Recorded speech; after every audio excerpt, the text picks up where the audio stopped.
بسم الله الرحمن الرحيم.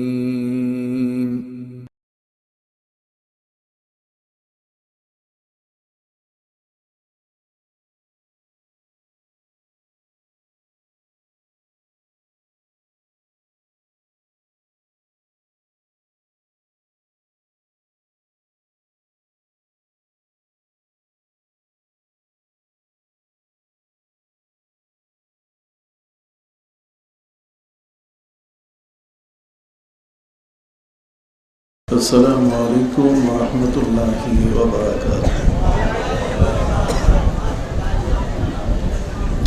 الحمد لله نحمده ونستعينه ونستغفره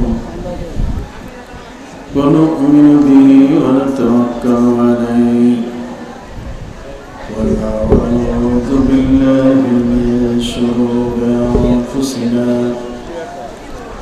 ومن سيئات أعمالنا. من يهد الله فلا مضل له ومن يضلله فلا هادي له. ونشهد أن لا إله إلا الله وحده لا شريك له. ونشهد أن سيدنا وحبيبنا وشفيعنا ومولانا محمدا عبده ورسوله صلى الله عليه وعلى آله وأصحابه وبارك وسلم. أما بعد فأعوذ بالله من الشيطان الرجيم.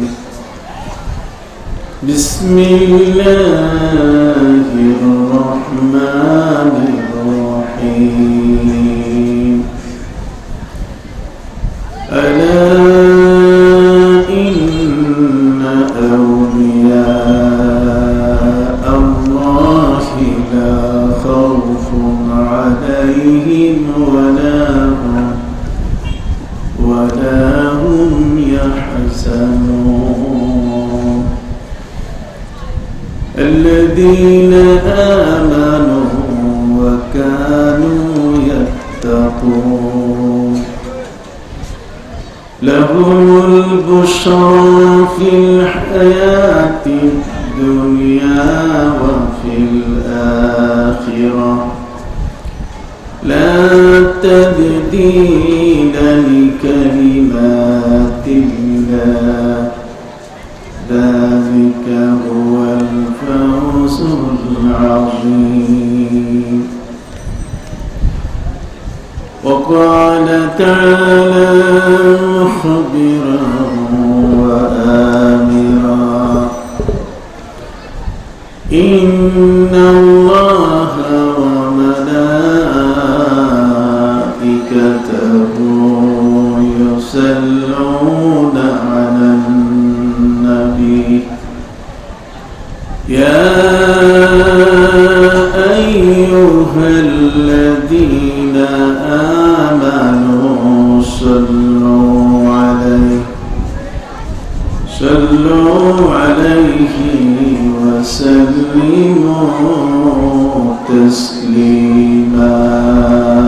اللهم صل على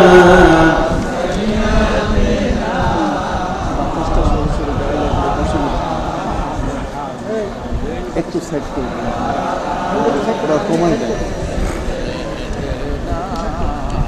مولانا محمد. اللهم صل على سيدنا مولانا محمد وعلى آل سيدنا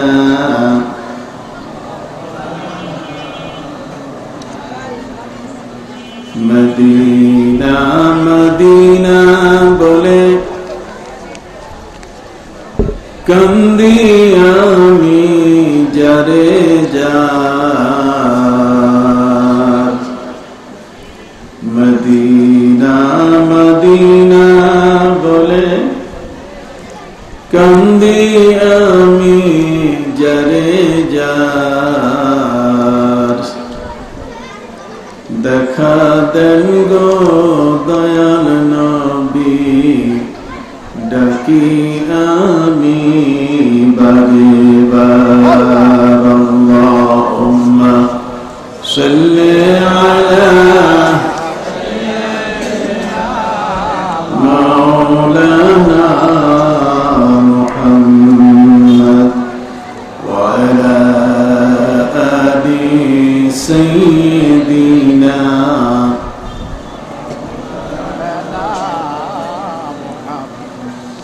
প্রেমাগুনে জ্বলে মরি ওহে মাবুদ রব্বানা প্রেমাগুনে জ্বলে মরি ওহে মাবুদ রব্বানা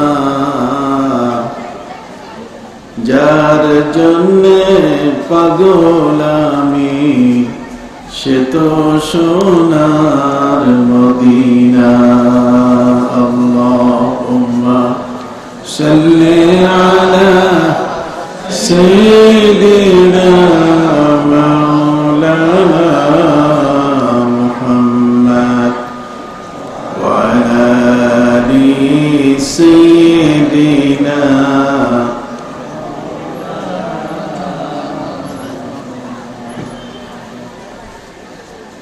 কানাইপুর ইব্রাহিম দে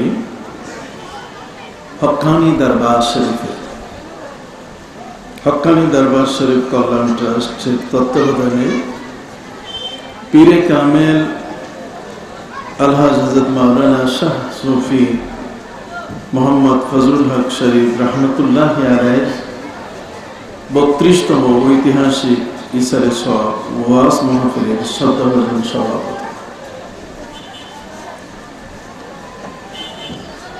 অত্র হক্কানি ফাউন্ডেশনের সম্মানিত সভাপতি জনাব আলহাজ মাকসুদুর রহমান,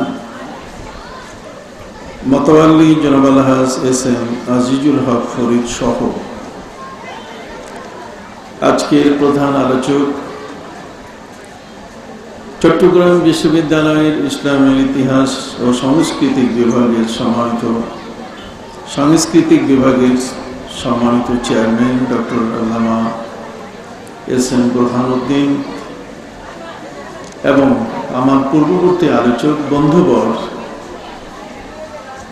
ঢাকা আহসানুল উলুম কামিল মাদ্রাসার সম্মানিত প্রিন্সিপাল আল্লামা আবু জাফর মোহাম্মদ হেলাল উদ্দিন সহ আজকের এই মাহফিলের শ্রদ্ধাভাজন আলোচকবৃন্দ, ওলামায়ে কেরাম, এই দরবার শরীফের খাদেম বৃন্দ, এই দরবার শরীফের ভক্ত এবং অনুরক্ত বৃন্দ, কষ্ট স্বীকার করে চট্টগ্রাম সহ বিভিন্ন স্থান থেকে এখানে আগত আজকের এই মুহূর্তে উপস্থিত আমার শ্রদ্ধাভাজন অত্যন্ত সম্মানীয় মুরব্বিয়ানে জাম, সমবয়সী ভাইরা, যুবক বন্ধুরা, স্নেহের এবং আদরের কচিকাঁচা শিশুরা, পর্দার আড়ালে আমার বোনেরা, হক্কানি দরবার শরীফ আলিম মাদ্রাসার সম্মানিত অধ্যক্ষ, উপাধ্যক্ষ, আসিফজায়ে কিরাম, শিক্ষক মণ্ডলী, শিক্ষার্থী বন্ধুরা, শ্রদ্ধাভাজন এলাকাবাসী, এই দরবার সংশ্লিষ্ট ব্যক্তিবর্গ, আসসালামু আলাইকুম ওয়া রাহমাতুল্লাহি ওয়া বারাকাতুহু।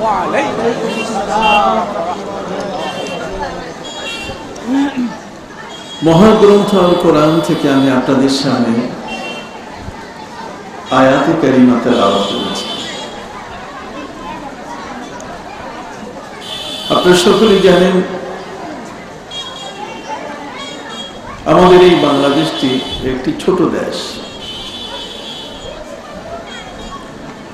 এর তেঁতুলিয়া থেকে টেকনাফ পর্যন্ত আমাদের এই দেশের চৌহদ্দি এই 52,000 বর্গ মাইলের ছোট দেশটি আজকে আল্লাহর মেহেরবানিতে 4.5 লক্ষ মসজিদে আজান হচ্ছে। এখানে অন্তত পক্ষে আলিয়া এবং কওমি ঠিক এই ধরনের মক্তব মাদ্রাসা প্রায় 2 লক্ষের উপরে সারা বাংলাদেশে। হাজার হাজার খানকা শরীফ এই বাংলাদেশের মধ্যে বর্তমান বিদ্যমান। পৃথিবীর মধ্যে কোথাও কোনো দেশে এইভাবে কোন সমাজের মধ্যে এত আলেম বাস করে এটা আমার জানা নাই। আমি আমেরিকা যাই, আমি ইউরোপ যাই, আমি ইংল্যান্ড সহ ইউরোপের ইটালি, সুইজারল্যান্ড, জার্মানি, ফ্রান্স সহ, অ্যাথেন্স সহ, ওদিকে ইউরেশিয়া, তুরস্ক সহ, অস্ট্রেলিয়া, সারা পৃথিবীতে আমার বিচরণ। কিন্তু একটি সমাজে এত মানুষ মাদ্রাসা পড়ে, কোরআন পড়ে, মক্তব পড়ে, পীরের দরবারে যায়, আল্লাহর ওলিদের শরণাপন্ন হয়, তাদের খানকায় গিয়ে জিকির করেন, সেখানে তারা সবক নেন, তালিম তালকিন হয়। এই পৃথিবীতে বাংলাদেশের মতো একটি ছোট্ট দেশ হলেও এটি সবার উপরে অবস্থান করছে। এটি পৃথিবীর একটি শ্রেষ্ঠতম ইবাদতকারীর দেশ, আমলকারীর দেশ, এতে কোনো সন্দেহ নেই। সকলেই বলুন আলহামদুলিল্লাহ। সম্মানিত সুধী, সারা বাংলাদেশে এই মৌসুমে অক্টোবরের শেষ থেকে এপ্রিল পর্যন্ত প্রায় দীর্ঘ 6টি মাস বাংলাদেশে প্রায় 2 লক্ষের অধিক মাহফিল হয়। যেখানে মাহফিল হয়, অসংখ্য গণিত মাইক চতুর্দিকে, গাছের মাথায় বিশাল বড় বড় পিলার করে, খুঁটির মাথায় মাইক বেঁধে মুক্ত কণ্ঠে এদেশের মানুষের কাছে কোরআন এবং সুন্নাহ, কোরআন এবং হাদিসের আলোচনা, ইসলামের আদর্শগত আলোচনা, মানুষের জীবনের উন্নয়নের ক্ষেত্রে কি কি প্রয়োজন, শ্রদ্ধাভাজন আলিম ওলামা সারা দেশে তারা অনবরত ছড়িয়ে দিচ্ছে। প্রতি সপ্তাহে 4.5 লক্ষ মসজিদের মিম্বারে একজন খতিব সংসদের স্পিকারের ভূমিকায় অবতীর্ণ হয়ে মন্ত্রী মিনিস্টার থেকে নিয়ে এদেশের সাধারণ জনগণ পিন ড্রপ সাইলেন্ট, কোনো কথা নাই, নীরব ভাবে ইমাম সাহেব, খতিব সাহেব তার বক্তব্য তাদেরকে শ্রবণ করেন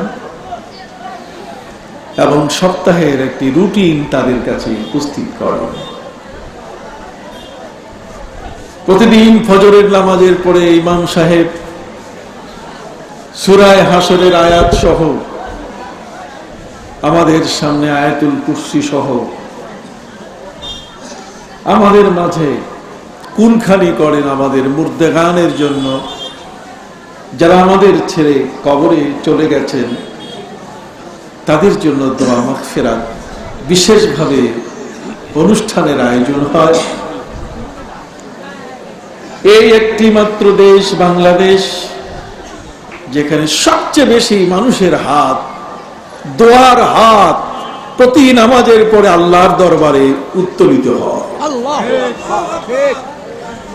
সারা পৃথিবীর কোন দেশে, ইভেন কি মক্কা শরীফ মদিনা শরীফের মধ্যে ইমাম সাহেব নামাজ পড়াইয়া হাত উঠান না, দোয়া করেন না। কথা কি বুঝতে পেরেছেন? এদেশে এমন কোন মসজিদ নেই,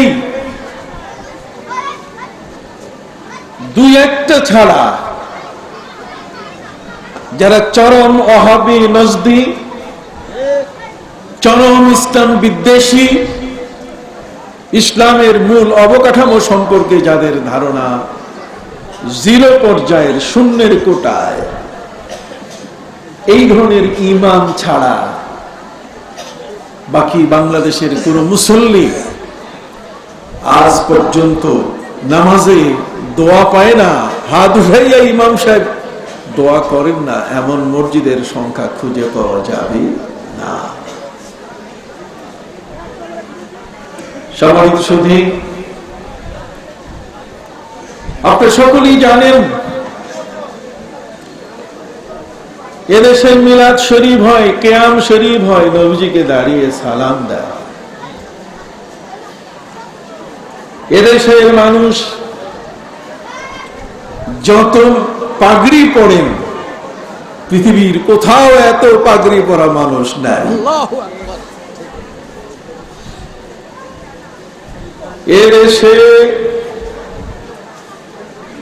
আপনারা জানেন, আমি মিশরের কায়রোতে একবার গেলাম,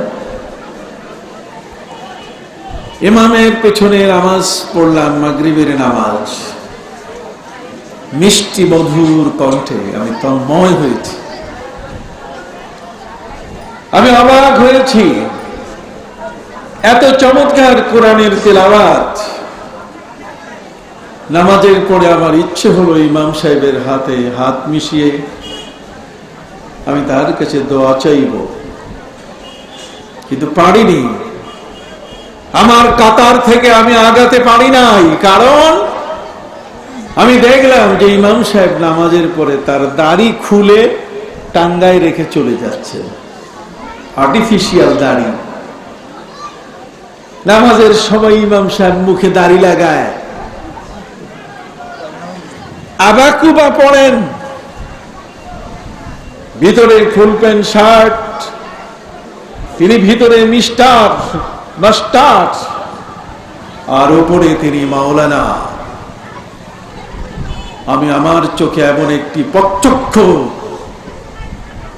ধোঁকা দেখে আমি বিস্মিত হলাম, অবাক হলাম। মনে পড়লো আমার প্রিয় মাতৃভূমি বাংলাদেশের কথা। দেশটিতে 4.5 লক্ষ মসজিদে এমন একজন ইমাম খুঁজে পাওয়া যাবে না যিনি দাড়ি নামাজের সময় মুখে লাগাইয়া নামাজ পড়ান, নামাজ শেষে দাড়ি টাঙ্গাইয়া খুলে থুয়ে চলে যান, আর্টিফিশিয়াল দাড়ি। আপনারা কি কখনো দেখেছেন? একটু হাত উঁচু করে বলেন তো, দেখেছেন? দেখেন নাই।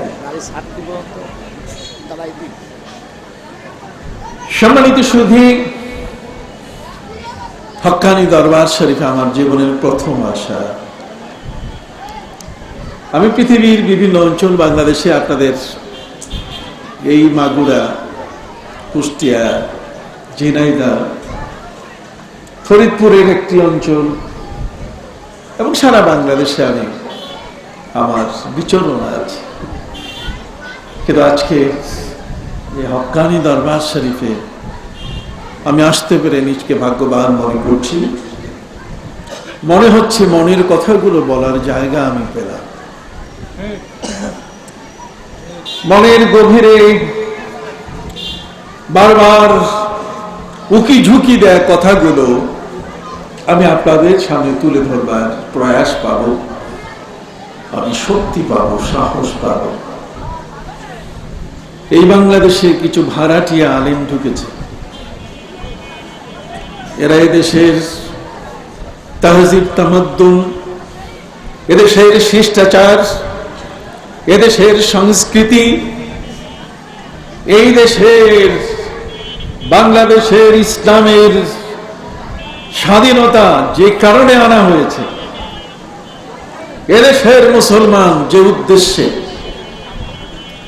আজ সেগুলোকে ভুলুণ্ঠিত করে তারা 20 টাকাত তারাবিকে 8 টাকাত,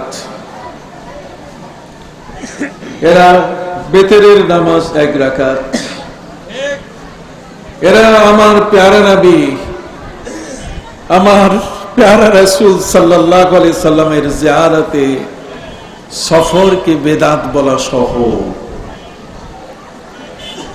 ঘরের মুরব্বী মারা গেলে 3 দিন পরে দোয়া, কুলখানি,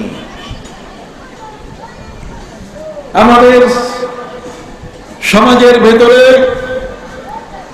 এই যে সুন্দর বিষয়গুলো আমরা ধরে রেখেছি, আজ সেগুলোকে নাপিতের মতো, নাপিত যেমন চুল কাটে ঠিক এমনি করে ওরা ইবাদতগুলো কেটে কেটে ছোট করে দিচ্ছে। ওদের মাথায় টুপি নাই,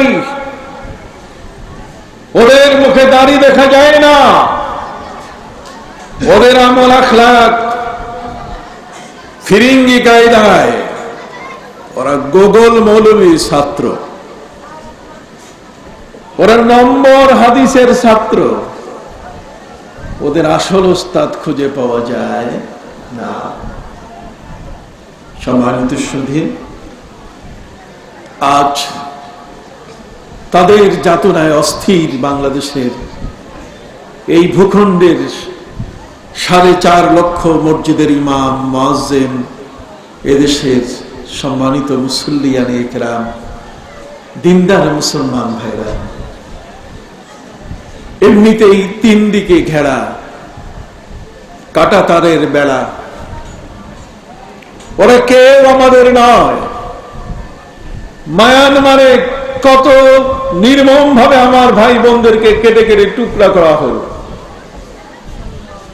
উম্মুল ইনসানিয়া, মাদার অফ হিউম্যানিটি, আমাদের মাননীয় প্রধানমন্ত্রী, তিনি আজ প্রায় 10 লাখের অধিক রোহিঙ্গা পুনর্বাসনের ব্যবস্থা করে দিয়ে বিশ্ব মানচিত্রে এদেশের মানুষ, এদেশের জনগণ, এদেশের মুসলমান, তারা যে তাদের ভাইদেরকে সাহায্য করতে পারে, যার যে শক্তি ছিল, মসজিদে, মাদ্রাসায়, খানকায়, বাজার ঘাটে সবখান থেকে চাঁদা উঠিয়ে আমরা রোহিঙ্গা ভাই বোনদের কাছে, তাদের কাছে পৌঁছিয়ে দিয়েছি।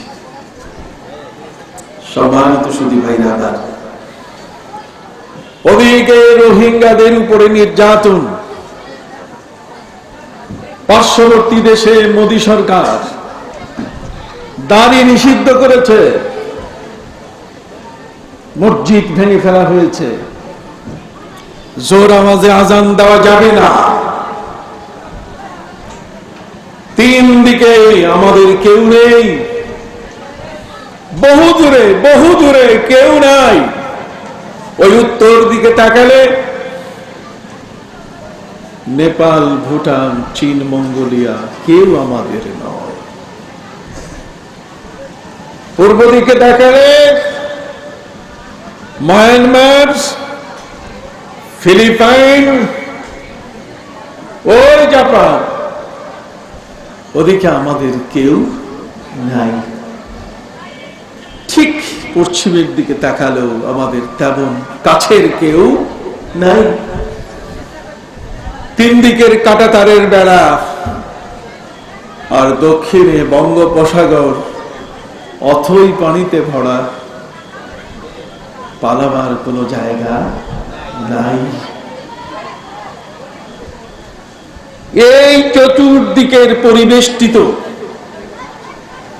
কোথাও আমাদের বিপরীত দৃষ্টিভঙ্গির মানুষ, আর কোথাও বন্যা বাদল, সিডর, তেতলি, নিত্য নতুন নামে আমাদের উপরে এই আক্রমণ হওয়ার পরও এই বাংলাদেশের মধ্যে আজ পর্যন্ত একটা মসজিদও ভাঙ্গা হয় নাই। এই মসজিদ মাদ্রাসায় দেশের মুসলমান ইমানদার আজ পর্যন্ত কেউ আমাদের ওয়াজ মাহফিল বন্ধ করে দেন নাই। সর্বোপরি আজ ইসলামী ছেলেমা আছে আমাদের প্রতিটি ঘরের সন্তান এই হক্কানি দরবার শরীফের আলিম মাদ্রাসা সহ বাংলাদেশে প্রায়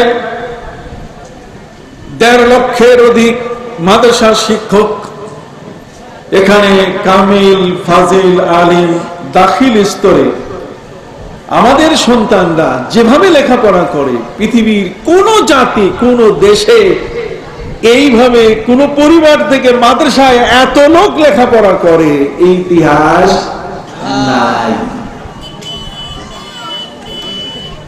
এদেশে একে অপরকে দেখলে আমরা কি দেই?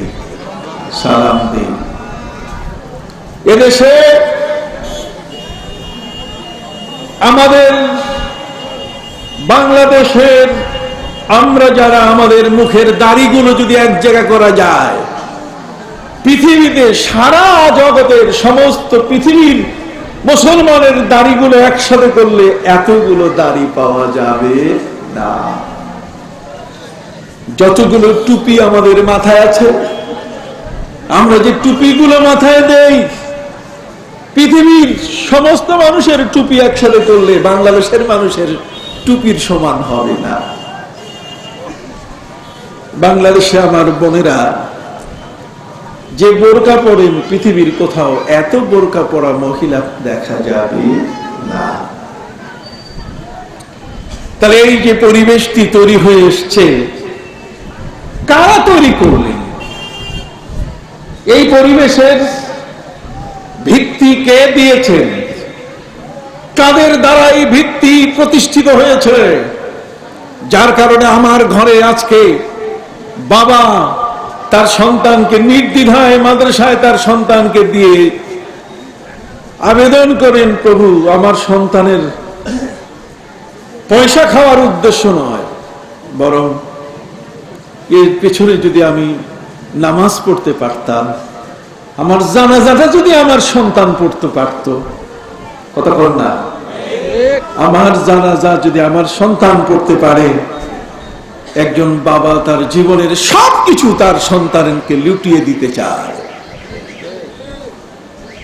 এইটাই ইসলামী তাহজিব, তামাদ্দুন, ইসলামী সংস্কৃতি, ইসলামের আজকের এই অবস্থানগত দিক। মসজিদে মুসল্লি এত বেশি পৃথিবীর কোথাও আপনি দেখবেন না। আমি আমেরিকার মিশিগানের সবচেয়ে বড় গির্জার ভিতরে প্রবেশ করেছি। তারা আমাকে দিতে রাজি হয়নি, কিন্তু আমার সাথীরা তাদের পোপ, তাদের পাদ্রী, তাদের ফাদারকে বুঝিয়েছেন যে ইজ আওয়ার পেস্ট, যে তিনি আমাদের পীর। আমাকে পীরের পরিচয় দিয়ে, বাবা পীরের দরবারের আমিও একজন খাদেম, অতএব পীর মুর্শেদকে আমি পছন্দ করি, তারা পীরকে সম্মান করে। আমাকে তাদের ভেতরে ঢুকতে দিল। আমি মিশিগানের সবচেয়ে বড়, আমেরিকার মধ্যে যেই মিশিগানের গির্জাকে কেন্দ্র করে সারা আমেরিকার কোথাও কোনো মসজিদে আজান নাই, সব আজান বেজমেন্টে, মাটির নিচে, বিল্ডিং এর নিচতলায়। কথা বলি, বিল্ডিং এর, আমার কথা বুঝতে কষ্ট হচ্ছে? বিল্ডিং এর নিচতলায় আজান।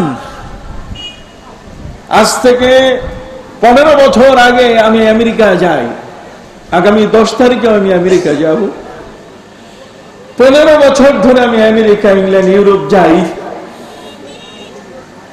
15 বছর যে সময় গিয়েছিলাম, সে সময় মাত্র 1300 মসজিদ ছিল নিউ ইয়র্ক শহরে।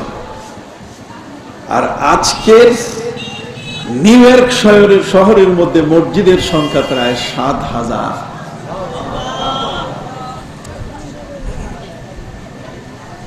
ভাইরা আমার, আমেরিকা একটা মহাদেশ। তেতুলিয়া থেকে টেকনাফ পর্যন্ত একটা প্লেন যেতে, DC-10 একটা প্লেন উড়ে যেতে সময়টা পার করতে, অতিক্রম করতে সময় লাগে 10 মিনিট। আর এই DC-10টা যদি আমেরিকার এক প্রান্ত থেকে, এক বর্ডার থেকে আরেক বর্ডারে যেতে চায়, তাহলে তার সময় লাগে 10 ঘন্টা। এত বড় দেশ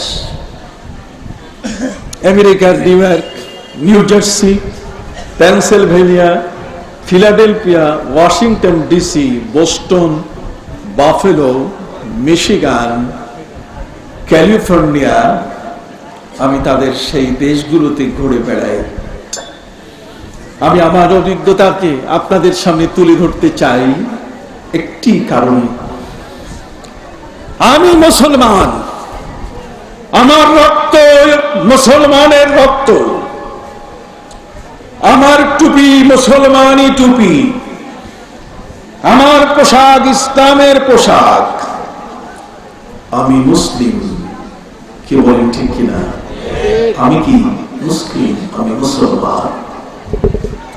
আমি হিন্দু নই, আমি খ্রিস্টান নই, আমি ইহুদি নই, আমি বৌদ্ধ নই, আমি মুসলমান।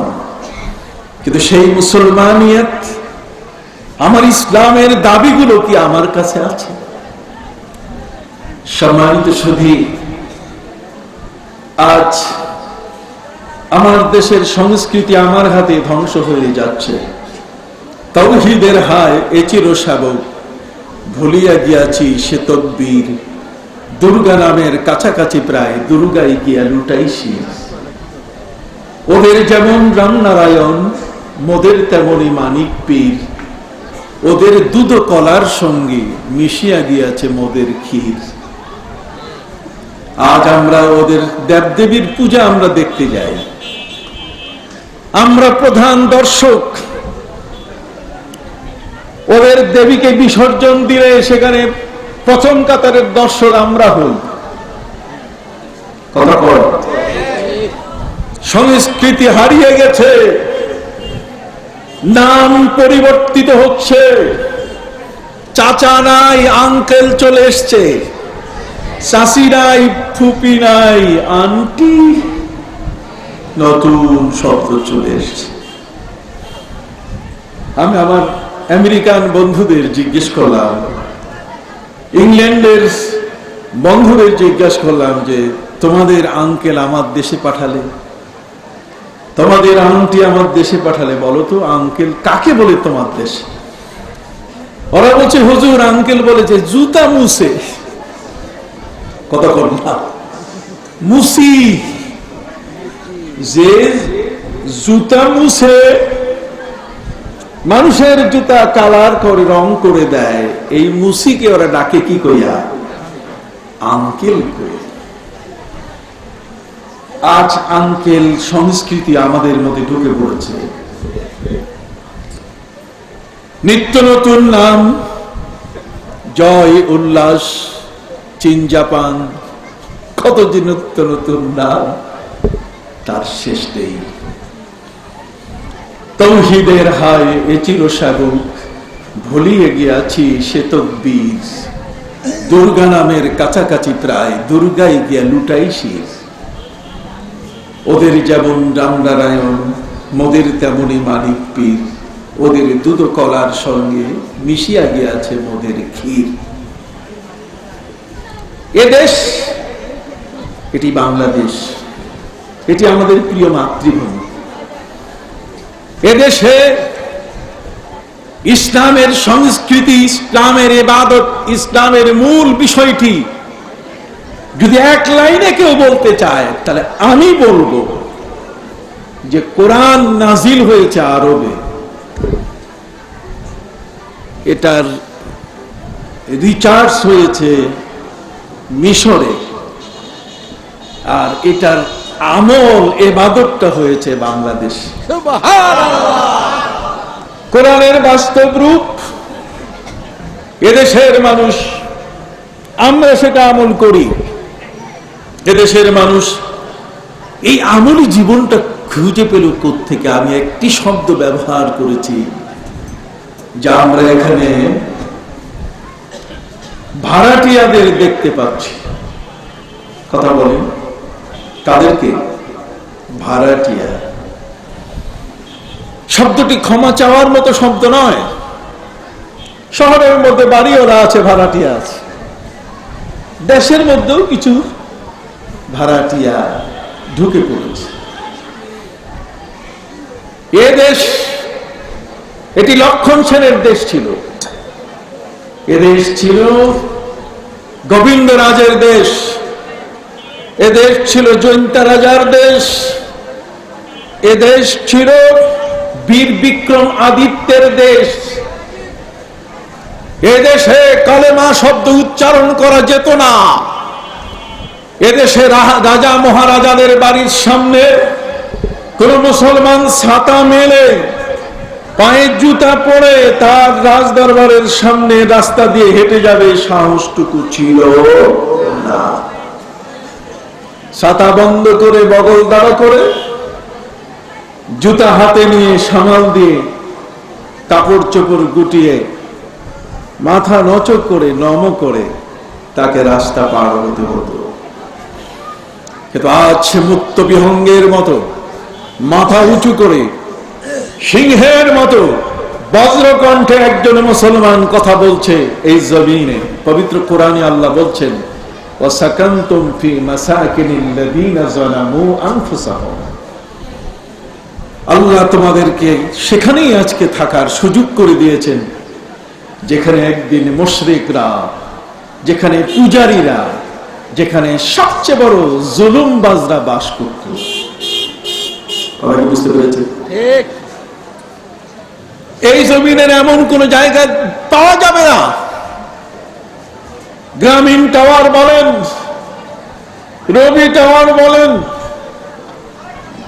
যতগুলো সিটি সেল টাওয়ার বলেন, মোবাইলের নেটওয়ার্কের জন্য যতগুলো টাওয়ার আছে, আমার মনে হয় তার চেয়ে বেশি এদেশে অলিয়া উলিয়াদের মাজার আছে। কথা বলি, আপনি আমাকে বলবেন যে আমি কি মাজার পূজারি? আরে মাজার পূজারি শব্দটা তোমরা যোগ করে আজকে মাজারের থেকে, আল্লাহর ওলিদের থেকে, তোমরা আমার নবী থেকে দূর করে দিচ্ছ। না হলে তো একদিন তোমাদের কণ্ঠে ভেসে উঠেছিল, কদমোনা মুস্তাফা কে घर मेरा मजार होता, कदमों में मुस्तफा के घर मेरा मजार होता, वो खाक पाक होती और मैं खाक सार होता।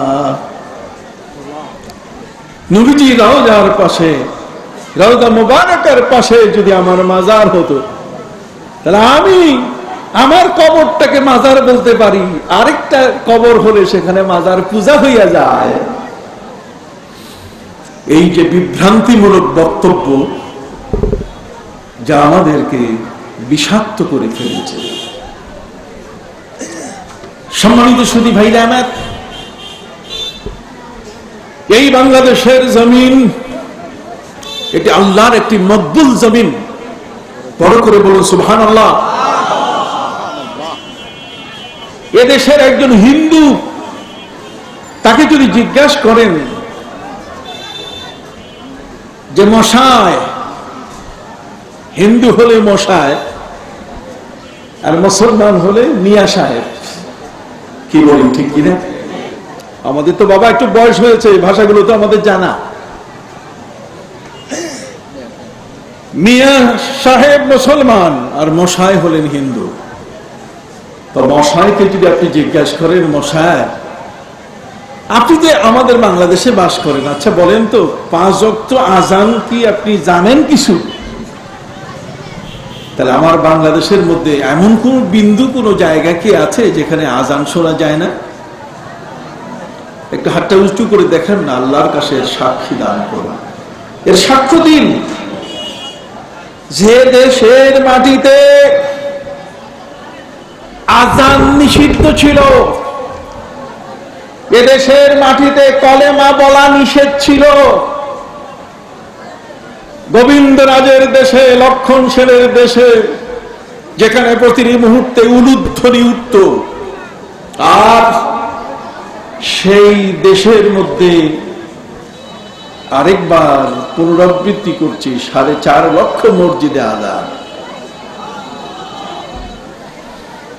এই বাংলাদেশের মধ্যে একটা নিষিদ্ধ পল্লী ছিল যেখানে মুসলমানের প্রবেশ ছিল সম্পূর্ণ নিষিদ্ধ, মুসলমান সেখানে প্রবেশ করতে পারবে না।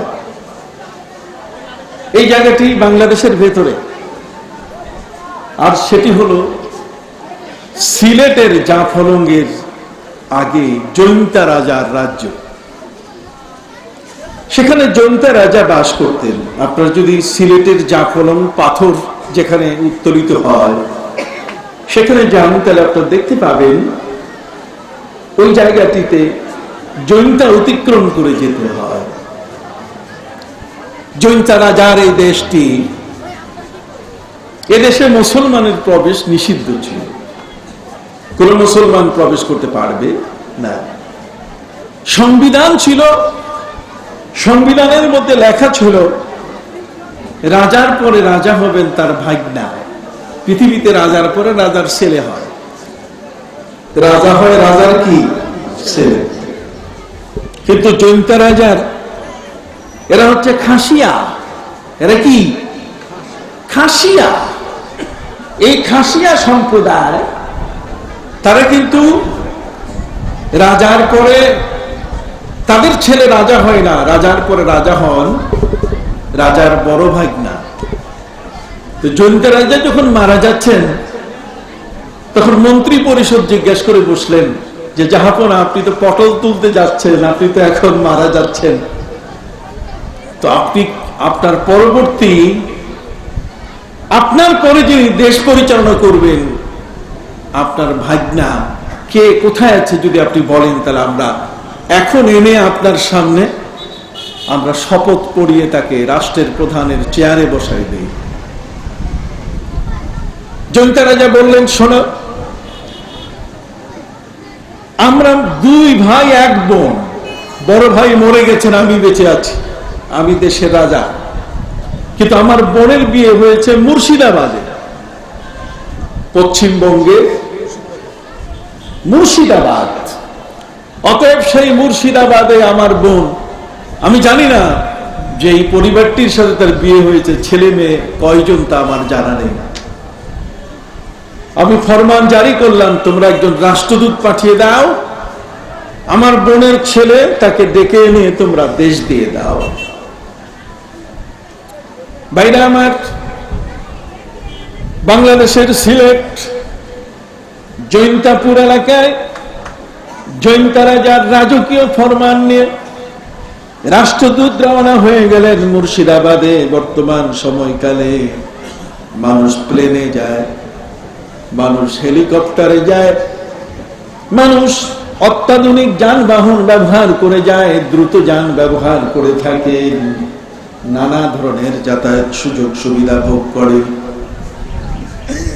জৈন্তা রাজা রাজকীয় ফরমান জারি করায় রাষ্ট্রদূত সেই চিঠিখানা নিয়ে 10 দিনে বড় কষ্ট করে মুর্শিদাবাদে পৌঁছলেন। মুর্শিদাবাদে পৌঁছার পরে জৈন্তা রাজার বোনের নাম হলো ভরতকুরি। নাম কি? আপনি একটু কথা বলবেন না? নাম কি? জেনে রাখবেন, ইতিহাস থেকে বলছি। ভরতকুরি জৈন্তা রাজার বোন। এই বোনকে খুঁজতে খুঁজতে রাষ্ট্রদূত হয়রান হয়ে গেলেন, কোথাও কোনো খবর নাই, কোনো সংবাদ নাই। যেই ঠিকানায় তাকে পাঠানো হয়েছে সেই ঠিকানা বদল হয়ে গেছে, ওই ঠিকানায় তিনি নাই।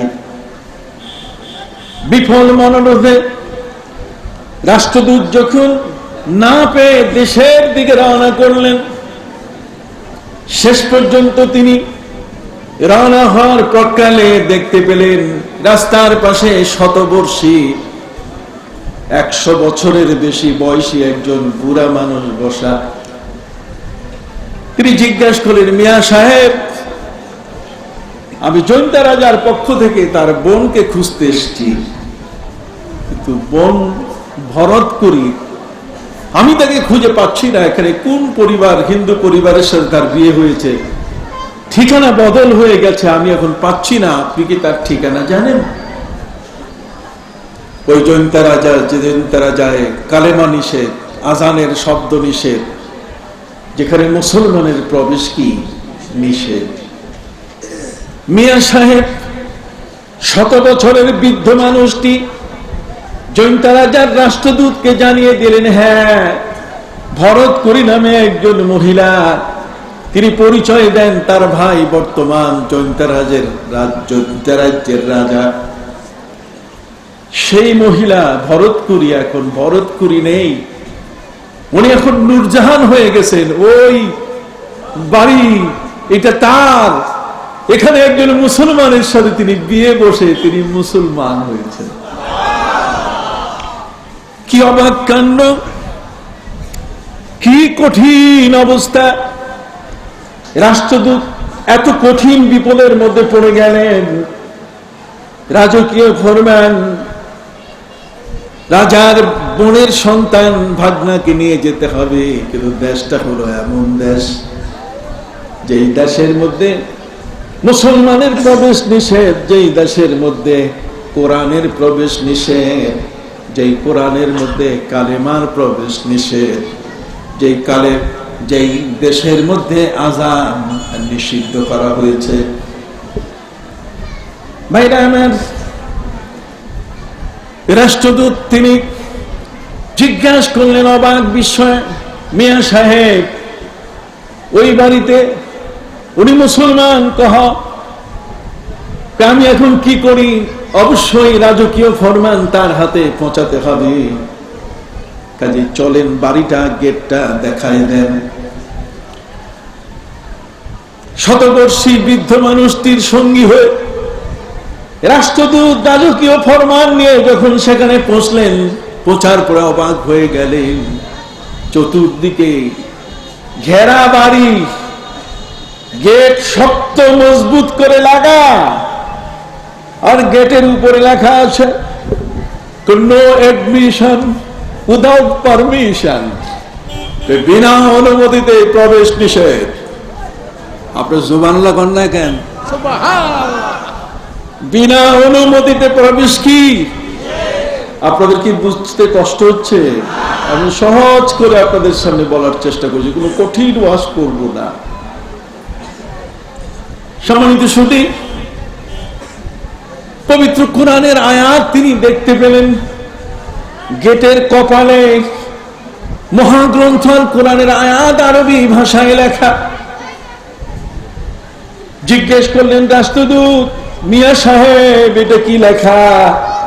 মিয়া সাহেব মক্তব পড়া মৌলবী ছিলেন, মক্তবে উস্তাদের কাছে তিনি আরবি পড়েছিলেন, কোরআন পড়েছিলেন। সেখানে গেটের কপালে লেখা, ইয়া আইয়ুহাল্লাযীনা আমানু লা তাদখুলু বুয়ুতান গায়রা বুয়ুতিকুম হাত্তা তাস্তানিসু ওয়া তুসাল্লিমু আলা আহলিহা।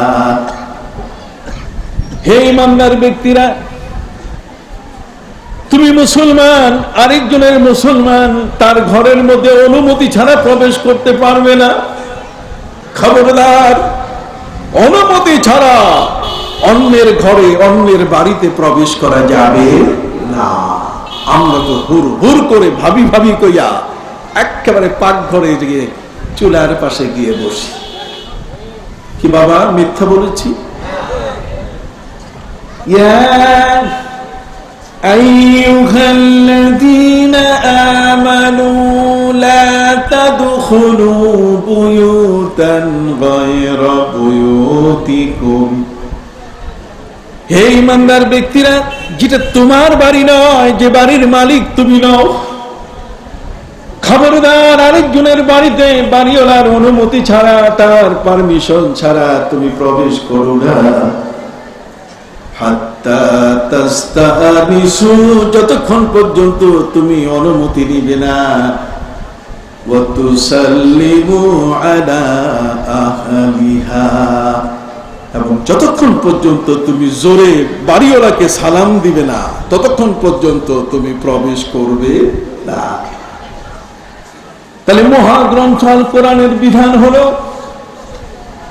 অন্যের বাড়িতে প্রবেশ করতে গেলে অনুমতি প্রয়োজন। এতটুকু কি বোঝা গেছে? কারা কারা বুঝেন নাই হাত উঠান। আপনি বুঝেন নাই? বুঝছেন, মাশাআল্লাহ। আরেকজনের বাড়িতে বিনা অনুমতিতে প্রবেশ করা যাবে না। এটা ইসলামের ল, ইসলামের কি বিধান। তার মধ্যে 3টা সময় বিশেষ করে প্রবেশ করা যাবে না। অনুমতি থাকলেও যাবে না। সেটা হলো দুপুর বেলায়, যখন একটা মানুষ কাজ করে ঘরে ফিরে খাবার খেয়ে যখন কাইলুলা করে, দুপুরের বিশ্রাম করে তার স্ত্রীকে পাশে নিয়া, ইসলাম বলছে এই সময় তুমি তাকে ডিস্টার্ব করো না। সে তার স্ত্রীকে নিয়ে সে বিশ্রাম নিচ্ছে। একটু সুবহানাল্লাহ কর। এই পৃথিবীর মধ্যে ইসলামের আদর্শ কত চমৎকার। ফজরের পূর্বে আপনি খবরদার কাউকে ডিস্টার্ব করবেন না। খাবার শেষ হয়ে গেলে কোনো বাড়িতে মেহমান হয়ে গেছেন, খাবার শেষ হয়ে গেলে ফাইদা তুমতুম, খাবার শেষ হয়ে গেলে ফাখরুজু, বের হয়ে যাও, আর ওখানে থেকো না। তোমার জন্য সেখানে থাকার অনুমতি নাই। সম্মানিত সুধী, কত বড় সাইনবোর্ড লেখা, আমাদের কারো ঘরে এমন সাইনবোর্ড নাই। ভরতকুরি ওরফে নূরজাহান জয়ন্ত রাজার বোনের বাড়িতে কোরআন তার গেটের মধ্যে কপালে চলে এসছে। আর সেই কি চমৎকার মহাগ্রন্থ আল কোরআনের সূরা নূর থেকে, আলোর সূরা থেকে আলোর মানুষ তৈরি করতে, জ্ঞান বুদ্ধি দিতে, বিবেকটাকে তৈরি করতে সূরা নূর আলো আলোর। সম্মানিত সুধী, লা তাদখুলু বুয়ুতান গায়রা বুয়ুতিকুম হাত্তা তাস্তানিসু ওয়া তুসাল্লিমু আলা আহলিহা। অবাক হয়ে গেলেন রাষ্ট্রদূত, যেই ঘরের গেট বন্ধ। আমাদের দেশে তো সবসময় গেট খোলা থাকে, কথা বল না। অমুসলিমদের ঘরে খোলাহলি পর্দা নাই, ওরা পর্দা বুঝে না, কথা বল না। পর্দার বিধান নাই। অতএব আমাদের দেশে তো এই চল নাই। এখানে নতুন একটি চল। ঘরে প্রবেশ করার আগে বাড়ির মালিকের অনুমতি নিতে হবে। সুবহানাল্লাহ। আপনারা কি নেবেন? সবাই কারা কারা নেবেন? একটু হাত উঠান দেখি। আজকে হক্কানি দরবার থেকে আমাদের এই সত্য কথাগুলো, আমাদের জীবনের আমলগুলো যেন আমরা প্রতিষ্ঠিত করতে পারি। সম্মানিত সুধী ভাইরা আমার, খুব বেশি নয়, সংক্ষিপ্ত সময় নিয়ে বলবো। জয়ন্ত রাজার রাষ্ট্রদূত মিয়া সাহেব, মানে ওই 100 বছর বয়সের আমাদের বৃদ্ধ মুরব্বী যিনি, তাকে তিনি বললেন যে আমি তো ভরতকুরি ওরফে নূরজাহানের সাথে কথা বলতে চাই। তার ভাইয়ের পক্ষ থেকে আমি রাষ্ট্রদূত, চিঠিখানা আমি তার হাতে পৌঁছাবো। সম্মানিত সুধী, মিয়া সাহেব ডাক দিলেন, নূরজাহান মা, ও মা, আসো। আমার ইসলাম বলেছে পরস্ত্রী ভাবে যেই জননী সমান, কতক্ষণ না, পরস্ত্রী ভাবে যেই জননী সমান, পরদ্রব্য নষ্ট সম সদাচার জ্ঞান, সর্বজীবে আত্মসম যে করে দর্শন, পণ্ডিত বলিয়া তারে করিবে পূজন। অন্যের স্ত্রীটা আমার মা, মায়ের মতো, পরস্ত্রী ভাবে যেই জননী সমান, আর পরদ্রব্য লোষ্ট সম সদাচার জ্ঞান। অন্যের সম্পদটা যদি আমি কুক্ষিগত করি, সে যেমন কষ্ট পাবে, আমারটা আরেকজন নিলে আমিও তো কি পাবো, কষ্ট পাবো। কথা বল না কেন? আমি প্রথম আসছি এই জন্য আপনারা বেজার হয়েছেন নাকি? তাহলে সংক্ষেপে সংক্ষেপে অনেক কথা, আরো আগাতে হবে, আমাকে মেলা দূর যেতে হবে আপনাকে নিয়ে। আমি এই জন্য আপনার খেদমতে বলতে চাই, নূরজাহান ভরতকুরি জয়ন্তা রাজার বোন বের হয়ে আসলেন এমন ভাবে, কালা বোরকা, এখনকার আমার বোনদের বোরকা, হায় হায় বোরকা না, নিত্য নতুন ঝলকদার পোশাক, এই বড় বড় গোলাপ ফুল, যাতে চোখটা সেদিকে যায়। বোরকা হচ্ছে এমন একটি পোশাক যাতে মানুষের দৃষ্টি বাধাগ্রস্ত হয়, কিন্তু এখানে বাধাগ্রস্ত হয় না, এখানে দৃষ্টি ভিতরে ঢুকার চেষ্টা করে। কথা বুঝতে পারছি? এগুলো বোরকা নয়, এগুলোকে বোরকা বলা যাবে না। ঢিলে ঢালা এবং দৃষ্টির প্রতিবন্ধকতা সৃষ্টি করে, এগুলি মূলত বোরকা। সম্মানিত শুধু তিনি বোরকা পরে আসলেন, কালো বোরকা, চোখ ঢাকা, মুখ ঢাকা, হাত মোজা, পা মোজা। অবাক হয়ে গেলেন রাষ্ট্রদূত, কিরে এর কি মানুষ? তার জীবনে কোনোদিন এই বোরকা দেখে নেই। কথা বলছেন যে ম্যাডাম, আমি আপনার ভাই জয়ন্তা রাজার পক্ষ থেকে এসছি, আমার ভাই কেমন আছেন? উনি শুনে বলছেন, কিরে রোবট কথা বলতেছে নাকি? কিছু বোঝা যায় না, মানুষ ভিতরে যে আছে এটা বোঝা যায় না, শুধু আওয়াজ আসে। রাষ্ট্রদূত তিনি বললেন, আপনার ভাই বড়ই অসুস্থ, এখন মৃত্যুর খাটে। সংবিধান, খাসিয়াদের সংবিধান হলো রাজা মরে গেলে রাজার বড় ভাগনা তিনি রাজা হবেন। এখন আপনার ঘরে ছেলে মেয়ে কয়জন? আপনারা 3 ভাই বোন, 1 বোন, 2 ভাই, 1 ভাই আগে মারা গেছেন, আপনার এখন বাকি ভাই তিনি মৃত্যুর খাটে, আপনার ভাগনাই হবেন ভবিষ্যতের রাজা। অতএব আপনি দয়া করে যদি বলেন আপনার ছেলে মেয়ের সংখ্যা। উনি বলছেন, আমি 2 সন্তানের 2টি ছেলের মা। আমার সামনে আপনি আনতে পারেন? তো অবশ্যই। ডাক দিয়েছে, এ ফতেখা, আব্দুল্লাহ। 2 ছেলের একজনের নাম হলো ফতেখা, নাম কি? ফতেখা। আর একজনের নাম কি? ফতেখা। আব্দুল্লাহ, আসো, মামার দেশ থেকে লোক এসেছে, ঝড়ের দিনে কম না, মামার বাড়ি আম কুড়াতে সুখ, পাকা আমের, আপনি সকলেই জানেন। সম্মানিত শুধু মামার বাড়ির খবর শোনার জন্য মায়ের ডাকে দৌড়ে এসছেন 2 ছেলে। ফতেখার মাথায় বিশাল পাগড়ি, গাল ভরা দাড়ি, ইয়া বড় লম্বা। ইয়া বড় লম্বা বুঝেন তো, ছোটখাটো না, মানানসই, বাস্তাতান ফিল ইলমি ওয়াল জিসম, মানানসই। ভাইরা আমার, দেখে অবাক হয়ে গেলেন সেই রাষ্ট্রদূত। জিজ্ঞেস করলেন, বাপু তোমার নাম কি? আমার নাম ফতেখা। কয় লেখাপড়া? কয় 30 পারা কোরআনের হাফেজ। 30 পারা কোরআনের হাফেজ, আর মাথায় পাগড়ি, গাল ভরা দাড়ি। ছোট ভাই আব্দুল্লাহ। বিপদে পড়ে গেলেন রাষ্ট্রদূত। এই মুসলমানের প্রবেশ সেই দেশে নিষিদ্ধ।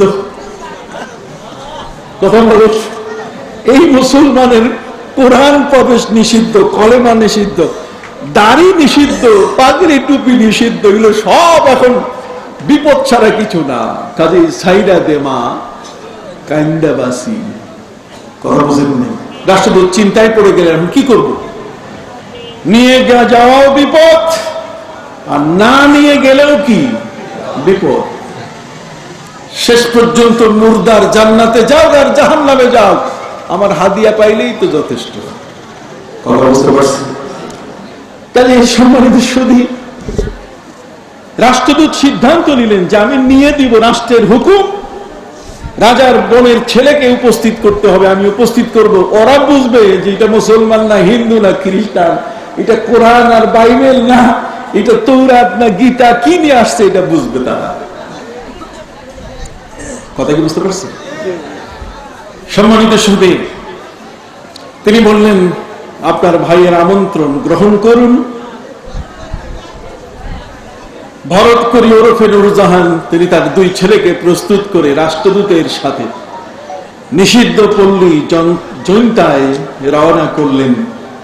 জৈন্তার নিষিদ্ধ পল্লীতে, যেখানে কোরআনের প্রবেশ নিষেধ, কালেমার প্রবেশ নিষেধ, দাড়িওয়ালার টুপিওয়ালার প্রবেশ নিষেধ, যেখানে মুসলমানের প্রবেশ নিষেধ, সেখানে আমার আল্লাহ রাজকীয় মেহমান করে, রয়্যাল গেস্ট করে কোরআনকে তিনি ওদের পাহারাদারিতে, ওদের রাজধানীতে, ওদের সবচেয়ে বড় ক্ষমতাধর ব্যক্তির সামনে তিনি পাহারাদারি, তাদেরকে পাহারাদার তৈরি করে প্রবেশ করিয়ে দিচ্ছেন।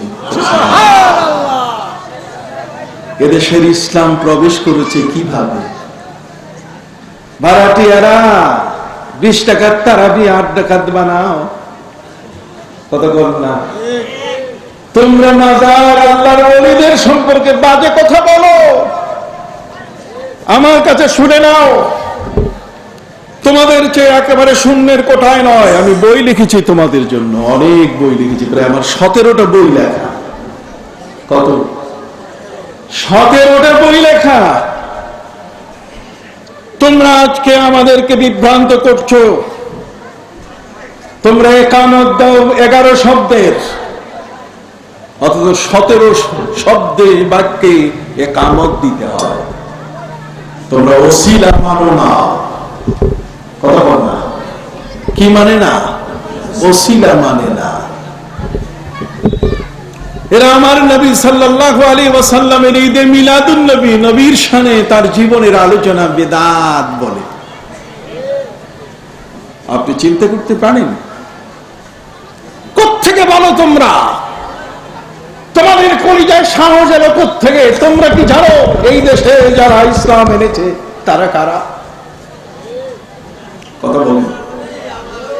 এদেশের ইসলাম যারা এনেছেন, এই হক্কানি দরবার শরীফের মহান ব্যক্তিরা, কেউ নিশাপুর থেকে, কেউ ইরানের বাল্খ থেকে, শাহ সুলতান মাহমুদ বাল্খি রহমতুল্লাহ আলাই মাছের পিঠে সোয়ার হয়ে এই বাংলার জমিনে আব্দুল্লাহপুর হয়ে তিনি বগুড়ার মহাস্থান গড়ে আর সেখানে শুয়ে আছেন। পরশুরাম তার সাথে মোকাবেলা করে পরশুরাম পরাজিত হয়ে বলছে, দরবেশ তুমি যা চাও তাই তাই তোমাকে দেব, তুমি বন্ধ করো।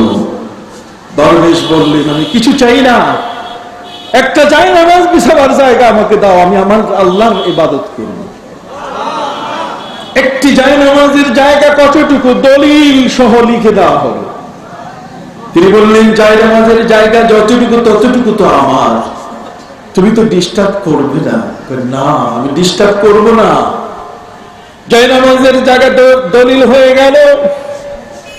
জায়নামাজ বিছিয়ে দেওয়ার সাথে সাথে জায়নামাজ চ্যাপ্টা হওয়া শুরু করলো। লম্বা হইতে হইতে পুরা পরশুরামের রাজ্য দখল। সুবহানাল্লাহ বলেন। বা কারামাতুল আউলিয়ায়ে হাক্কুন, আল্লাহর ওলিদের কারামত কি? সত্য। আমরা ফাজিল ক্লাসে আকায়েদে নাসাবি পড়াই। আমরা অশিক্ষিত হয়ে এখানে বসি নাই, আমাদের শিক্ষা আছে। তোমরা যা পড়ছো তার চেয়ে আমরা কম পড়ি নাই। তোমরা যা লেখাপড়া করেছো তার চেয়ে পিছনে নাই আমরা। কোনটা পড়ছো কও তো দেখি।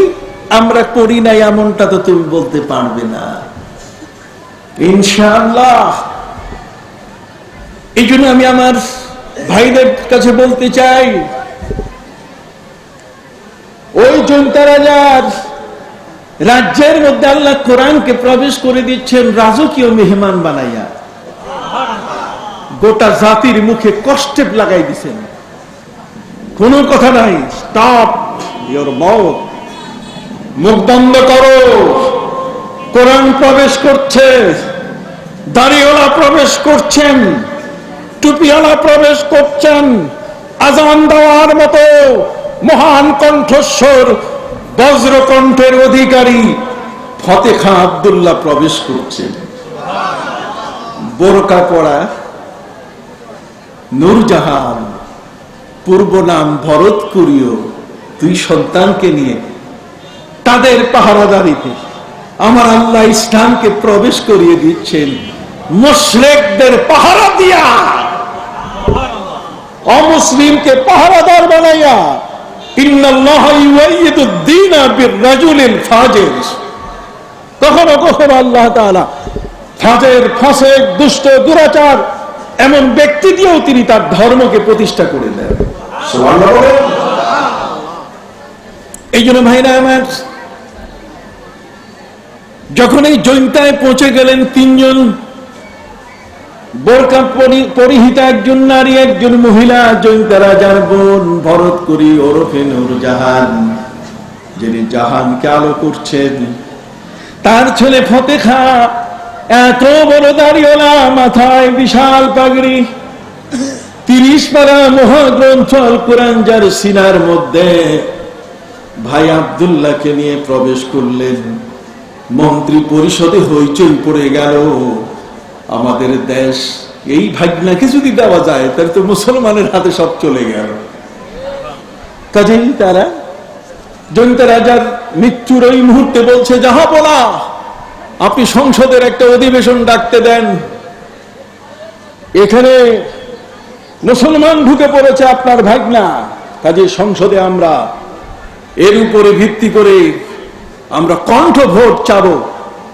আর যদি বলি মুসলমান এদেশে কখনো রাষ্ট্রপ্রধান হতে পারবে না, তাহলে আমরা হাত উঁচু করে বলবো না, তাহলে সংসদের স্পিকার বলে উঠবেন, না জয়যুক্ত হয়েছে, না জয়যুক্ত হইয়াছে, না জয়যুক্ত হইয়াছে।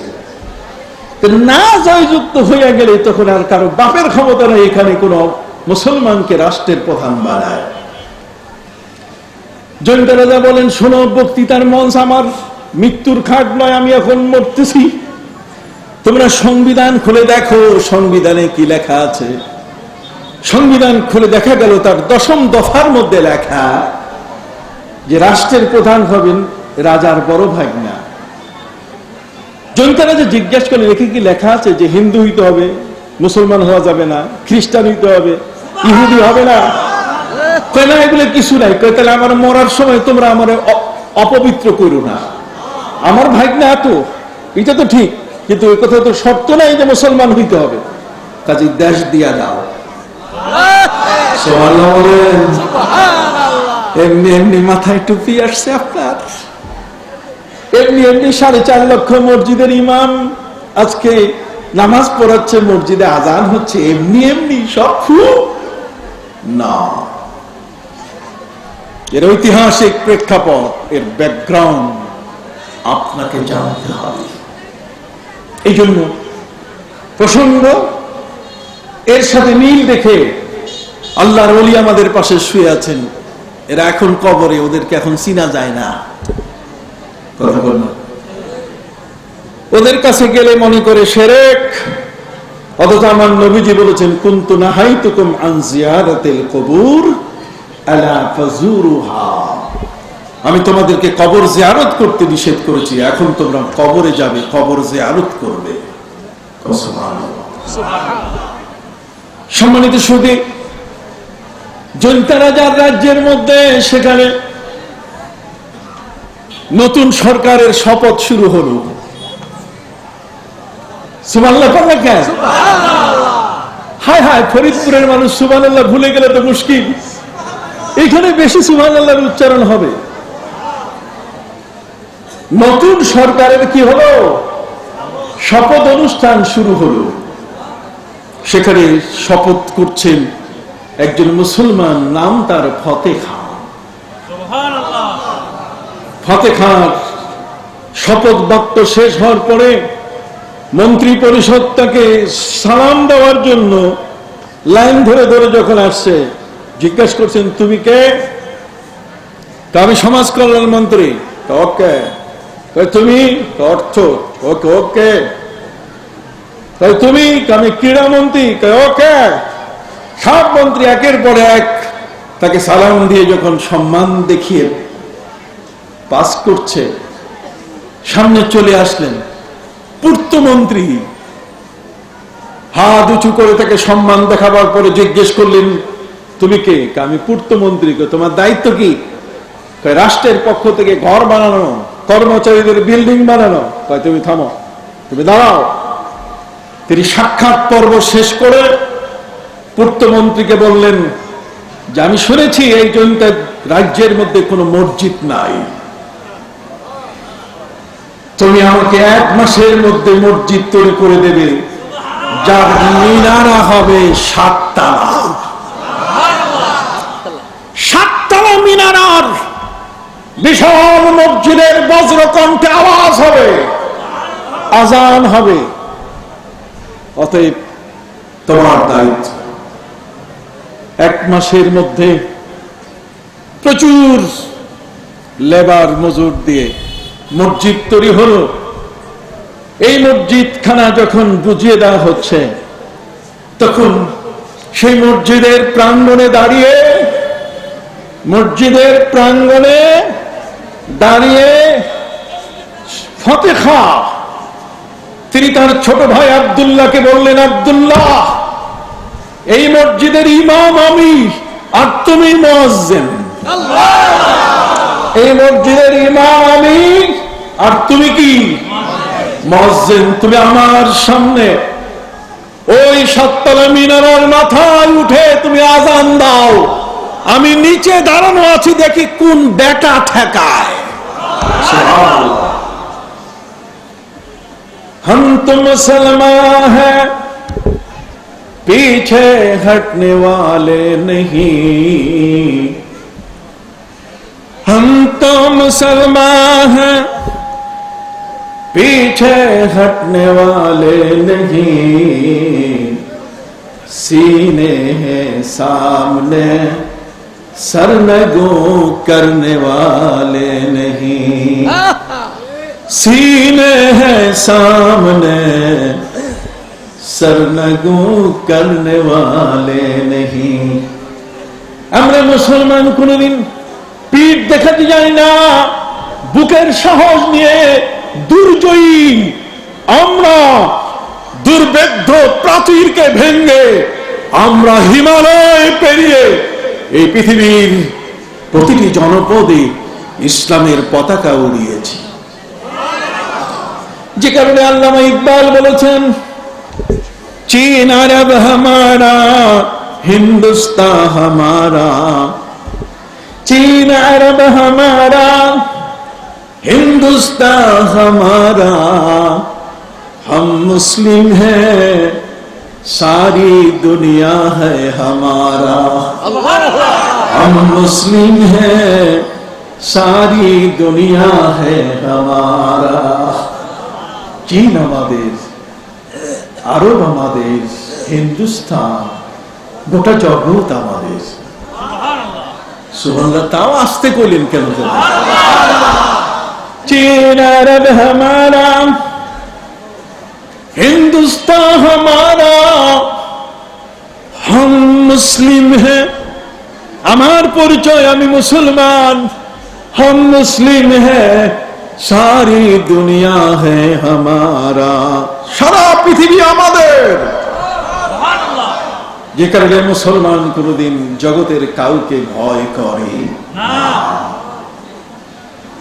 সম্মানিত সুধী, ওই সিলেটের জমিনে প্রবেশ করেছিলেন সুলতান সিলেট বাবা শাহজালাল ইয়েমেনি রহমতুল্লাহ আলাইহ।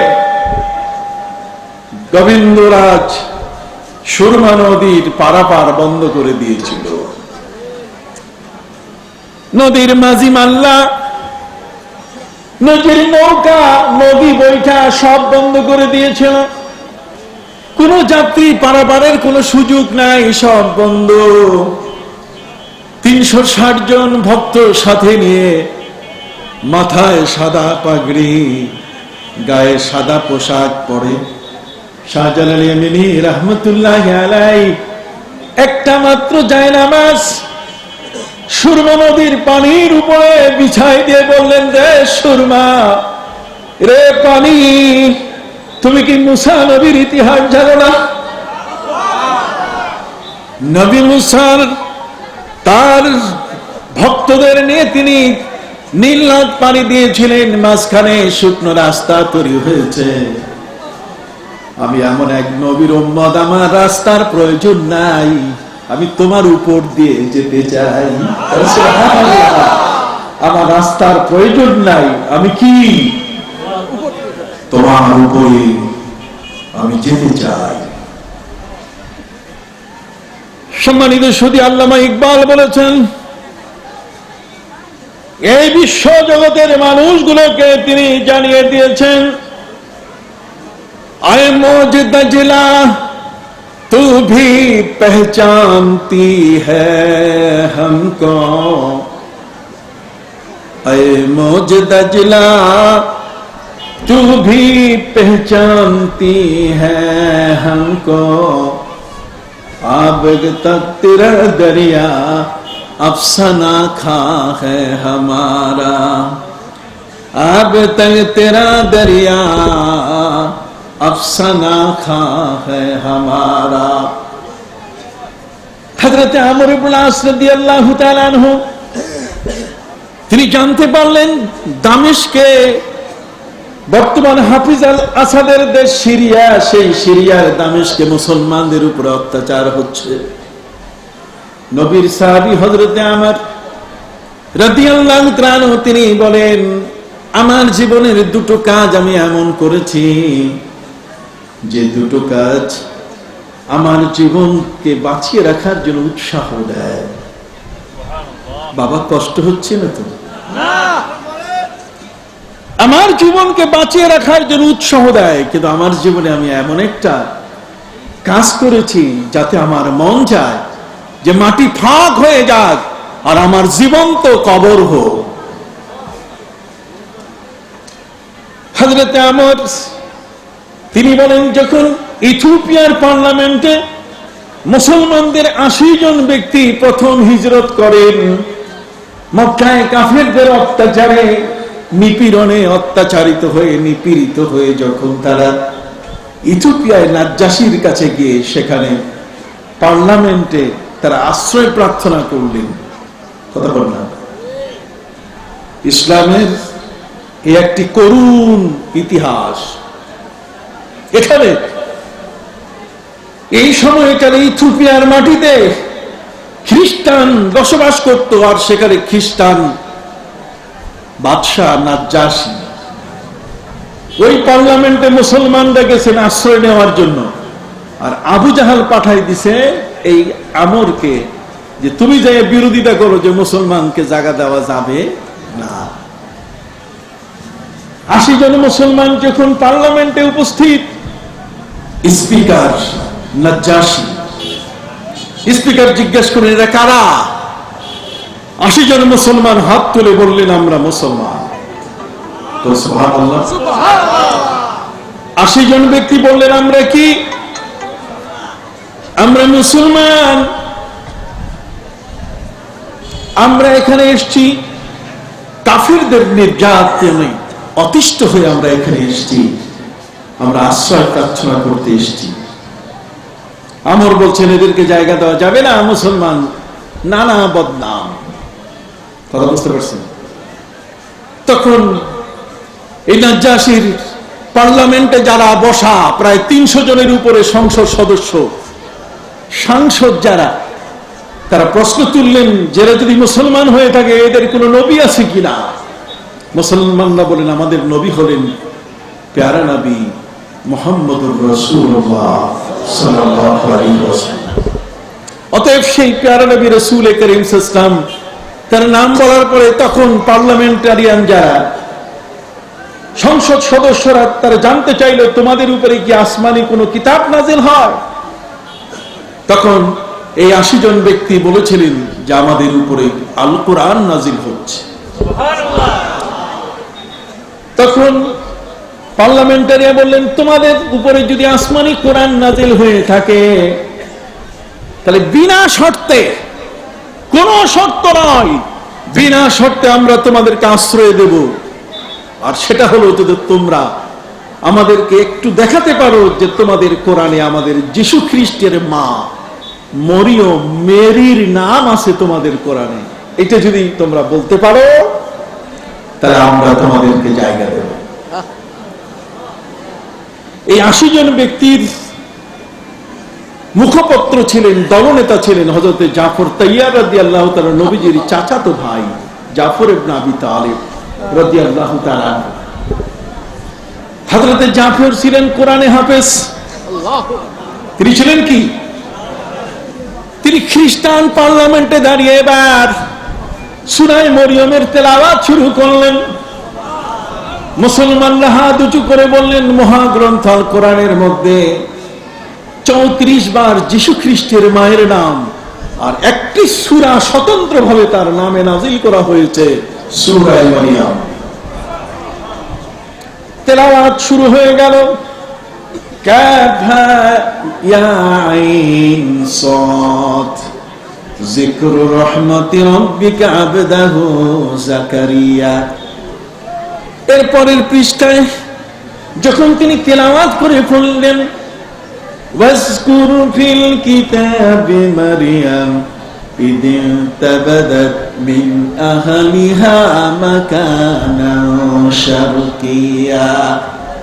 মরিয়মের নাম শোনার সাথে সাথে গোটা পার্লামেন্টের মধ্যে সবার চোখ থেকে পানি পড়া শুরু করলো। হাউমাউ করে কেঁদে উঠলো সবাই। নির্ঝরণের মতো, ঝর্ণার পানির মতো চোখের থেকে পানি নিঃসরিত হওয়া শুরু করলো। গোটা পার্লামেন্টে কান্নার রোল পড়ে গেল। ইতিহাস বিরল, মুসলমান খ্রিস্টান পার্লামেন্টে কোরআন পড়ছে আর সেই কোরআনের তেলাওয়াত শুনে খ্রিস্টানদের চোখ থেকে পানি ঝরছে। এটা বিশাল বড় ইতিহাস। ওই ইতিহাসটিকে পুরোপুরি দেখাবার জন্য আমার নবী মক্কা আল মুআজ্জামায়, নবীজি কত দূরে, আমি ইথিওপিয়ায় গিয়েছি। ইথিওপিয়ায় যেখানে বেলালে হাফসির দেশ বলা হয়, সেই ইথিওপিয়া জেদ্দা থেকে 2.5 ঘন্টা প্লেনের ড্রাইভ, প্লেনে 2.5 ঘন্টা সময় লাগে, প্রায় 800 মাইল দূর। এই 800 মাইল দূর মক্কার জমিন থেকে 8 থেকে 900 মাইল দূরে পার্লামেন্টে কি হচ্ছে আল্লাহ তাআলা তার নবীকে মক্কা থেকে পুরো টেলিভিশনের আয়নার মতো চোখে দেখিয়ে দেওয়া শুরু করলেন। নবীজি মক্কা থেকে দেখা শুরু করলেন। মহাগ্রন্থ কোরআনের মধ্যে আল্লাহ বলেন,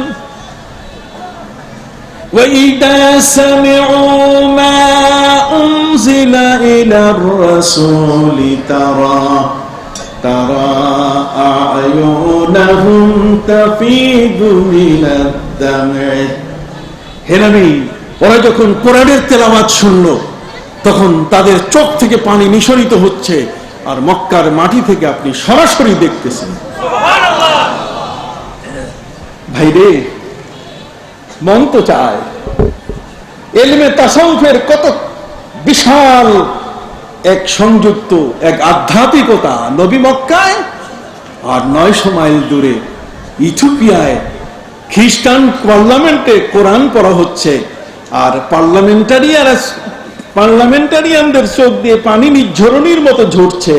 আল্লাহ তাআলা সেটা তার নবীকে দেখাই দিচ্ছেন, নবী মক্কা থেকে দেখতেছেন। সুবহানাল্লাহ। তাহলে সে নবী মক্কা থেকে 900 মাইল দেখে, উনি কি বাংলাদেশ দেখতে পারে না? পারে।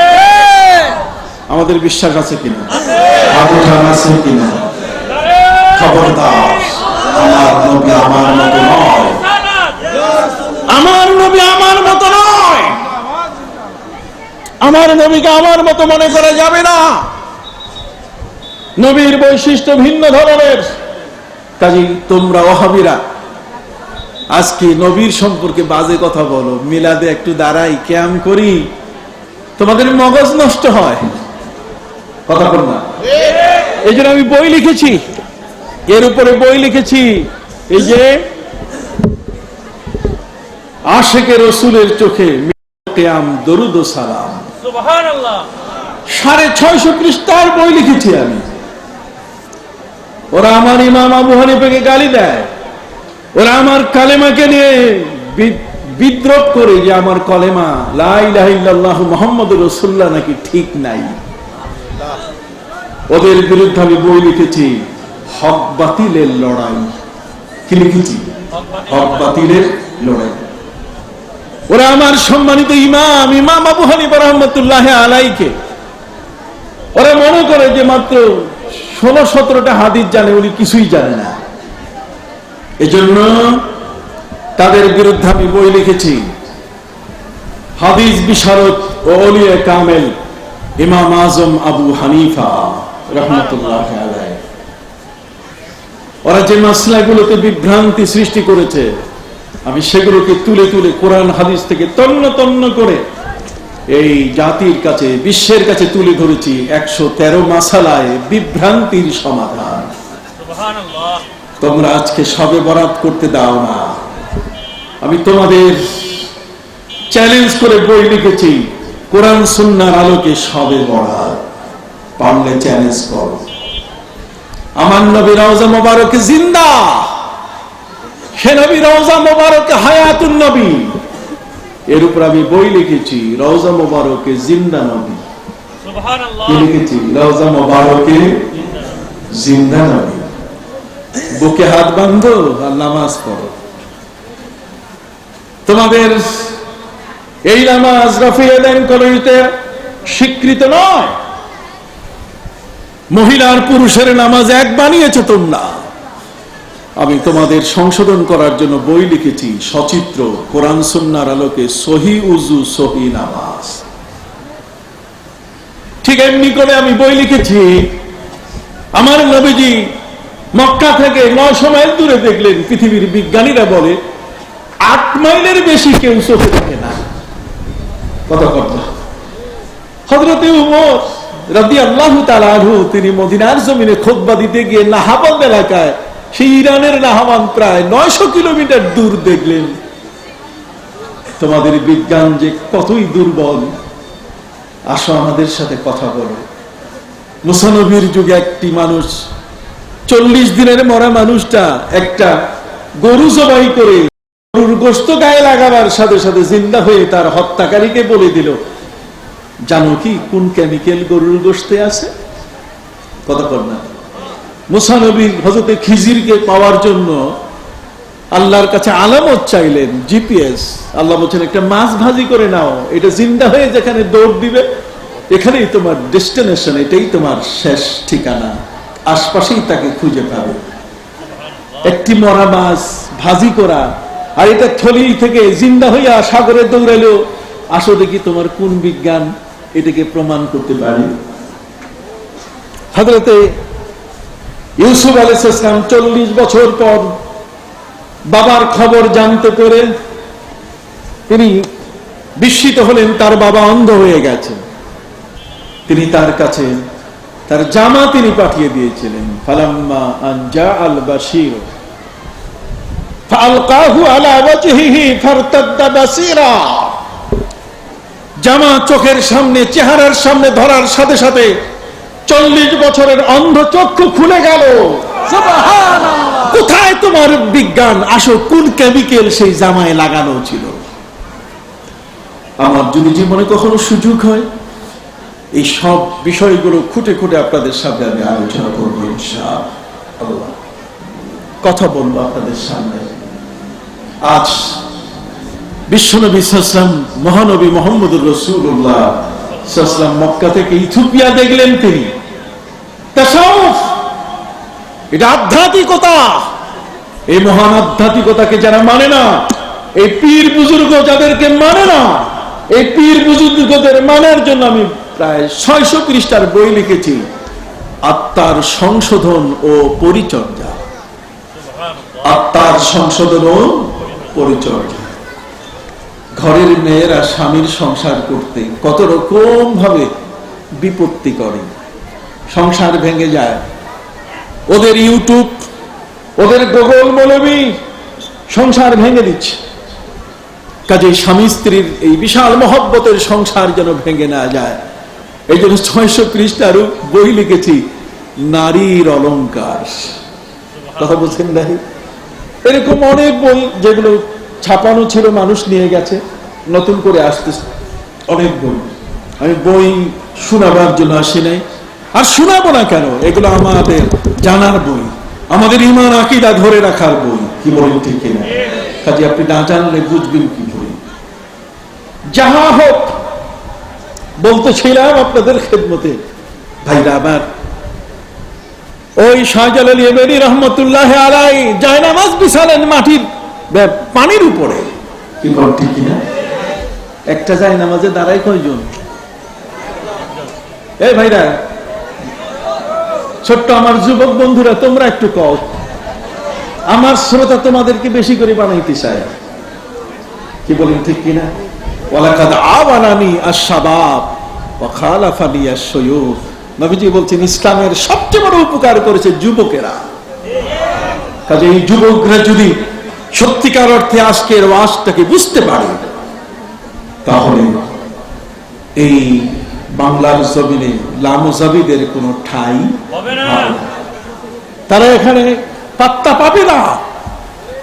আমরা আছি ইনশাআল্লাহ, ওলামায়ে কিরাম বেঁচে আছেন, এখানে যা বলবে তাই হবে এমনটা নয়। সম্মানিত সুধী, সুরমা নদীর উপরে জায়নামাজ বিছিয়ে দিলেন। একটা জায়নামাজে একটা মানুষ দাঁড়াতে পারে, অথবা 2-3 জন পাশাপাশি জোর হয়ে দাঁড়াতে পারে, কিন্তু একটা জায়নামাজের মধ্যে তিনি উঠালেন 360 জনকে। আপনি বিশ্বাস করতে পারেন, বাংলাদেশের দাড়ি এমনি আসছে, টুপি এমনি আসছে, ইসলামের এই সুন্দর পরিবেশ এমনি আসছে, আজ আমরা তাদেরকে ভুলে গেছি। কথা বলেন। সে আমর ইবনে আস রাদিয়াল্লাহু তাআলার কথা বলছিলাম, যে জীবনের মধ্যে তিনি বলেছেন যে একটা কাজ এমন করেছি যার লজ্জা গোটা জীবনভর আমাকে টানতে হয়েছে, আর সেটা হলো ইথিওপিয়ার পার্লামেন্টে মুসলমানদেরকে যাতে খ্রিস্টানরা জায়গা না দেয়, আমি আবু জাহেলের পক্ষ থেকে গেছি। মুসলমান হওয়ার পরে এই কথাটা যখন মনে পড়ে, তখন আমার মনে চায় যে মাটি ফাঁক হয়ে যাক আর আমার জীবন তো কবর হয়ে যায়। আমি এই কাজটা ঠিক করি নাই। কথা বল না। আর জীবনে দুটো কাজ করেছি যা আমাকে বেঁচে থাকার উৎসাহ দেয়। এই দুটোর মধ্যে একটি হলো হযরতে উমর রাদিয়াল্লাহু তাআলা যখন তিনি শাসন ক্ষমতায়, তখন নীল নদের মধ্যে পানি আনতে গিয়ে সেখানে নারীদেরকে বলি দেওয়া হতো। নারীদেরকে জবাই করে তাদের রক্ত ছিটিয়ে না দেওয়া পর্যন্ত নীল নদে পানি আসতো না। হযরতে আমর তিনি বলেন, আমি হযরতে উমরের চিঠিখানা নিয়ে নীল নদের শুকনো ধুধু বালুময় নদীর উপরে আমি যখন ফেলে দিয়েছি, চিঠিখানাতে হযরতে উমর লিখেছিলেন, রে নীল, আমি উমর দেশের রাষ্ট্রপ্রধান, তোমার প্রতি নির্দেশ দিলাম, তুমি যদি আল্লাহর সৃষ্টি হয়ে থাকো, তাহলে আজ থেকে তোমার বুক থেকে পানি বের হবে, কিয়ামতের আগ পর্যন্ত যেন আর পানি বন্ধ না হয়। সুবহানাল্লাহ বলে, কখনো যেন বন্ধ না হয়। নীল না লাইয়া নীলু নাইলান ওয়া নীলা, নীল মানে প্রবাহমান, অতএব প্রবাহমান। আপনি কি বুঝতে পারছেন? হযরতে আমর রাদিয়াল্লাহু তাআলা তিনি বলেন, চিঠিখানা আমি দেওয়ার সাথে সাথে নিচ থেকে পানি বের হওয়া শুরু করলো, জীবন্ত কারামত। আস্তে আস্তে হাঁটু পর্যন্ত পানিতে ডুবে গেল। আমি সাঁতার জানতাম না, বাধ্য হয়ে আমি দৌড়িয়ে ডাঙ্গায় উঠে কোনো মতেই নিজকে রক্ষা করলাম। আর একবার আমার জীবনের গর্বিত বিষয় সেটি হলো, আমি যখন শুনলাম দামেস্কের মধ্যে মুসলমানদের উপর অত্যাচার হচ্ছে, তখন ওই মুহূর্তে আমি নবীজির 300 জন ঘোড়ার পিঠের উপরে সওয়ার হয়ে যুদ্ধ করতে পারে এমন সৈন্যদের নিয়ে আমি সিরিয়ার দিকে রওনা হলাম। সিরিয়ার টাইগ্রিস নদী, এই টাইগ্রিস নদীর প্রান্তে এসে আমরা থমকে গেলাম। এত বড় খরস্রোতা নদী, সেখানে এত বেশি স্রোত, পার হওয়ার কোনো ব্যবস্থা ছিল না। 300 জন আমরা ঘোড়সওয়ার, ঘোড়ার পিঠের উপরে সওয়ার হয়ে আমরা নদী পার হব, এটা আমাদের সাহস ছিল না। সম্মানিত শুধু হযরত আমর ইবনে আস ছিলেন তাদের দলনেতা। সাথীরা জিজ্ঞাসা করেন, আমর, নদী পার হওয়ার যে ব্রিজ কালভার্ট ছিল সব ভেঙে ফেলেছে খ্রিস্টানরা, পারাপার মাধ্যমগুলো সব ভেঙে ফেলেছে, এখন আমরা কি করব, পার হব কি করে? হযরত আমর ইবনে আস রাদিয়াল্লাহু তাআলা তিনি বললেন, শোনো, তোমরা আমাকে 1 মিনিটের সময় দাও, আমি চক্ষু বন্ধ করব, চক্ষু বন্ধ করে খুলে তারপর তোমাদেরকে উত্তর দেব। সাহাবায়ে ইকরাম জিজ্ঞাসা করলেন, আমার তুমি চক্ষু বন্ধ করে কি উত্তর দিবে বলো? তিনি বললেন, আমি চক্ষু বন্ধ করলে আমার প্রিয় নবীর সাথে দেখা হয়ে যাবে, সুবহানাল্লাহ, মদিনার নবীর সাথে দেখা হয়ে যাবে, সুবহানাল্লাহ। তাহলে মদিনার নবীর সাথে চক্ষু বন্ধ করলে দেখা হয় এমন লোক পৃথিবীতে আছে কিনা? বাংলার মাটিতে সুফি ফতে আলী ওয়াইসি রহমতুল্লাহ আলাইহি তিনি ছিলেন রাসূল নুমা। আমি আলোচনা এখনই শেষ করে দিচ্ছি। সম্মানিত সুধী ভাইরা আমার, হযরত আমর রাদিয়াল্লাহু তাআলা 300 জন সওয়ারি নিয়ে তিনি চক্ষু বন্ধ করে নবীজিকে জিজ্ঞাসা করলেন, ইয়া রাসূলুল্লাহ, ইয়া হাবিবাল্লাহ, এই 300 জন সাহাবীকে সাথে নিয়ে দামেস্কের মুসলমানদের উপরে নির্যাতন ঠেকাবার জন্য রওনা হয়ে পর্যন্ত এসেছি। টাইগ্রিসের খরস্রোতা নদী, এমন নদী যেই নদী পার হওয়ার কোনো ব্যবস্থা নাই। নবীজি কি করব? আল্লাহর নবী বললেন, শোনো রে আমর, আমি নবী বললাম তুমি আমার সাহাবীদেরকে বলে দাও 300 জন সবাইকে ওরা যেন ঘোড়ার পিঠের উপরে চড়ে চাবুক লাগায়, আর এই খোলা টাইগ্রিসের উপরে খরস্রোতা নদীর উপরে যেন তাদের সেই ঘোড়াগুলো তারা চালিয়ে দেয়। খোদার কসম, ওদের কারো ঘোড়ার পায়ের খুরা একটা বিন্দু পানিও স্পর্শ করবে না। চোখের পলকে সেদিন হযরত আমর ইবনে আস রাদিয়াল্লাহু তাআলা 300 জন সাথী নিয়ে খরস্রোতা নদী টাইগ্রিস তিনি পার হয়েছিলেন, যেটাকে আল্লামা ইকবাল তিনি তার ভাষায় বলেছেন, আয় মৌজদা জিলা তু ভি পহচানতি হ্যায় হামকো, আয় মৌজদা জিলা तू भी पहचानती है हमको, अब तक तेरा दरिया अफसाना खा है हमारा। रे ताजिला, रे टाइग्रिस नदी, তুমি জানো মুসলমানের ইতিহাস। এই মুসলমানের পাড়ি দেওয়ার জন্য ব্রিজ প্রয়োজন হয় না, সেতু প্রয়োজন হয় না, জায়নামাজ বিছিয়ে দিলে তারা পার হয়ে যায়। সুবহানাল্লাহ। হযরতে শাহজালাল রিদি রহমতুল্লাহ আলাইহি সুলতানের ছেলে, তিনি 360 জন শাগরেদকে সাথে নিয়ে একটি জায়নামাজে উঠিয়ে বিশ্বকে অবাক করে দিলেন। বিজ্ঞান থক হয়ে গেল, একটা জায়নামাজে এতগুলো মানুষ কি করে উঠে। সম্মানিত সুধী, সুরমা নদীর পানির উপরে স্লোগান, ওপারে পাথরের বিশাল স্তূপ। গোবিন্দরাজ একটা পাথরের উপরে আরেকটা পাথর এমন ভাবে সাজিয়ে রেখেছে তার সেনাবাহিনী দিয়ে, যাতে এই মৌলবীর দল, এই টুপিওয়ালারা যেন উপরে উঠতে না পারে, উঠলেই যেন পাথরের ভিতরে অটোমেটিক কবর হয়ে যায়। হযরতে শাহজালাল ইমানি রহমতুল্লাহ আলাইহি সুরমা নদীর মাঝখানে দাঁড়িয়ে 360 জন শাগরেদকে নিয়ে বজ্রকণ্ঠে স্লোগান দিলেন, শিল হট্ট, শিলহাট, শিল মানে পাথর, হট্ট মানে সরো, শিলহাট পাথর সরো, পাথর সরো, আওয়াজের ধাক্কায় পাথর পালিয়ে পালিয়ে দূরে সরে গেল।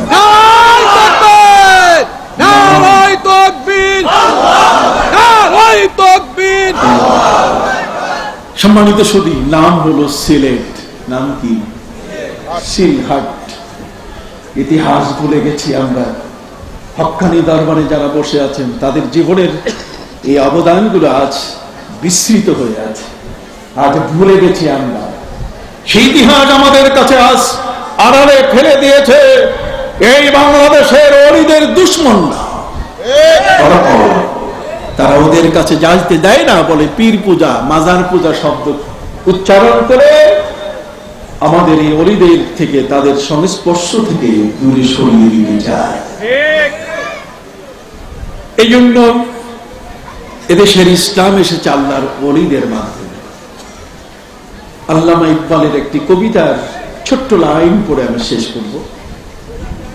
আল্লামা ইকবাল বলেছেন, বাতিল সে दबने वाले आयासिमां नहीं हम, बातिल से दबने वाले आयासिमां नहीं हम, सद बार कर चुका तू इम्तिहा हमारा। বাতিলের কাছে আমরা কখনো মাথা নত করতে জানি না। কাজে আসুন, আমাদের মাঝে মিলাদ আছে, কিয়াম আছে, কি বলেন ঠিক কিনা? নবীজি সফর মাসের পরে রবিউল আউয়াল আসছে, কি বলেন ঠিক না? আমরা অবশ্যই আমাদের প্রিয় নবীকে আমরা সম্মানের সাথে স্মরণ করব। সৌদি সরকার পর্যন্ত গত বছর ঈদে মিলাদুন নবী পালন করার সুযোগ দিয়েছে। 12 রবিউল আউয়াল খুব মদিনা শরীফে লক্ষ জনতা একত্রিত হয়ে ইয়া নবী সালাম আলাইকা বলেছে। কাজী যারা 20 টাকার তারা দিকে 8 টাকাত বানাও, তোমরা বানাও দেখি মক্কা শরীফে, মদিনা শরীফে, ওখানে তো 20 টাকাত পড়ে, ওখানে কিছু কইতে পারো না, আর এই জায়গায় এসে ডিস্টার্ব করো, কথা বলো না। আমাদের নামাজগুলোকে তোমরা নষ্ট করো। কাজেই আমাদের এই নামাজগুলোকে যেন আর কখনো নষ্ট করতে না পারে। সম্মানিত সুধী, আপনারা এই দরবারগুলোতে যাবেন, আসবেন, এখানে আল্লাহর ওলিদের জীবনী পড়বেন।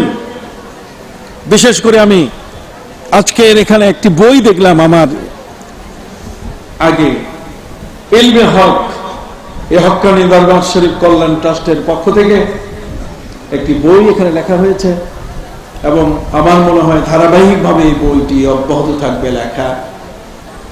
এখানে আমরা তো সারা বিশ্বের খেদমতের জন্য এই বইগুলো আমরা লিখে যাচ্ছি। তার মানে কাউকে না কাউকে তো লিখে যেতে হবে। আজকে আমি কথা বললাম আল্লাহর ওলিদের সম্পর্কে, একদিন তো দুনিয়া ছেড়ে আমিও চলে যাব, কথা বলেন। কাজে কংক্রিট কিছু আমাদের হাতে স্থায়ীভাবে থাকতে হবে। কাজে ইলমে হক পীরে কামেল আলহাজ হযরত মাওলানা শাহ সুফি মোহাম্মদ ফজলুল হক শরীফ রহমতুল্লাহ আলাইহি এই 32তম ঐতিহাসিক ইসালে সওয়াব মাহফিলে এই একটি আপনাদের সামনে বলতে গেলে ছোট্ট একটু পত্রিকা আকারেই বলা যায়, এরকম একটা পাক্ষিক পত্রিকাও হয়, আপনি নেবার চেষ্টা করবেন। আমার বইগুলো ঢাকা থেকে পাওয়া যাবে, অনেক বই লিখেছি, এগুলো আপনাদের জন্য, গাড়ি থেকে পাওয়া যাবে। আমি আপনাদের কাছে দোয়া চাই। এখানে অনেক সভ্যজন, এখানে গণ্যমান্য ব্যক্তিবর্গ এসেছেন। আমি আয়াত পড়েছি, আলা ইন্না আউলিয়া আল্লাহি লা খাউফুন আলাইহিম ওয়া লা হুম ইয়াহজানুন। সাবধান, সাবধান। আল্লাহ কি করে দিলেন? আহা, কথা বলছেন না কেন? কি করে দিলেন? সাবধান, আলা।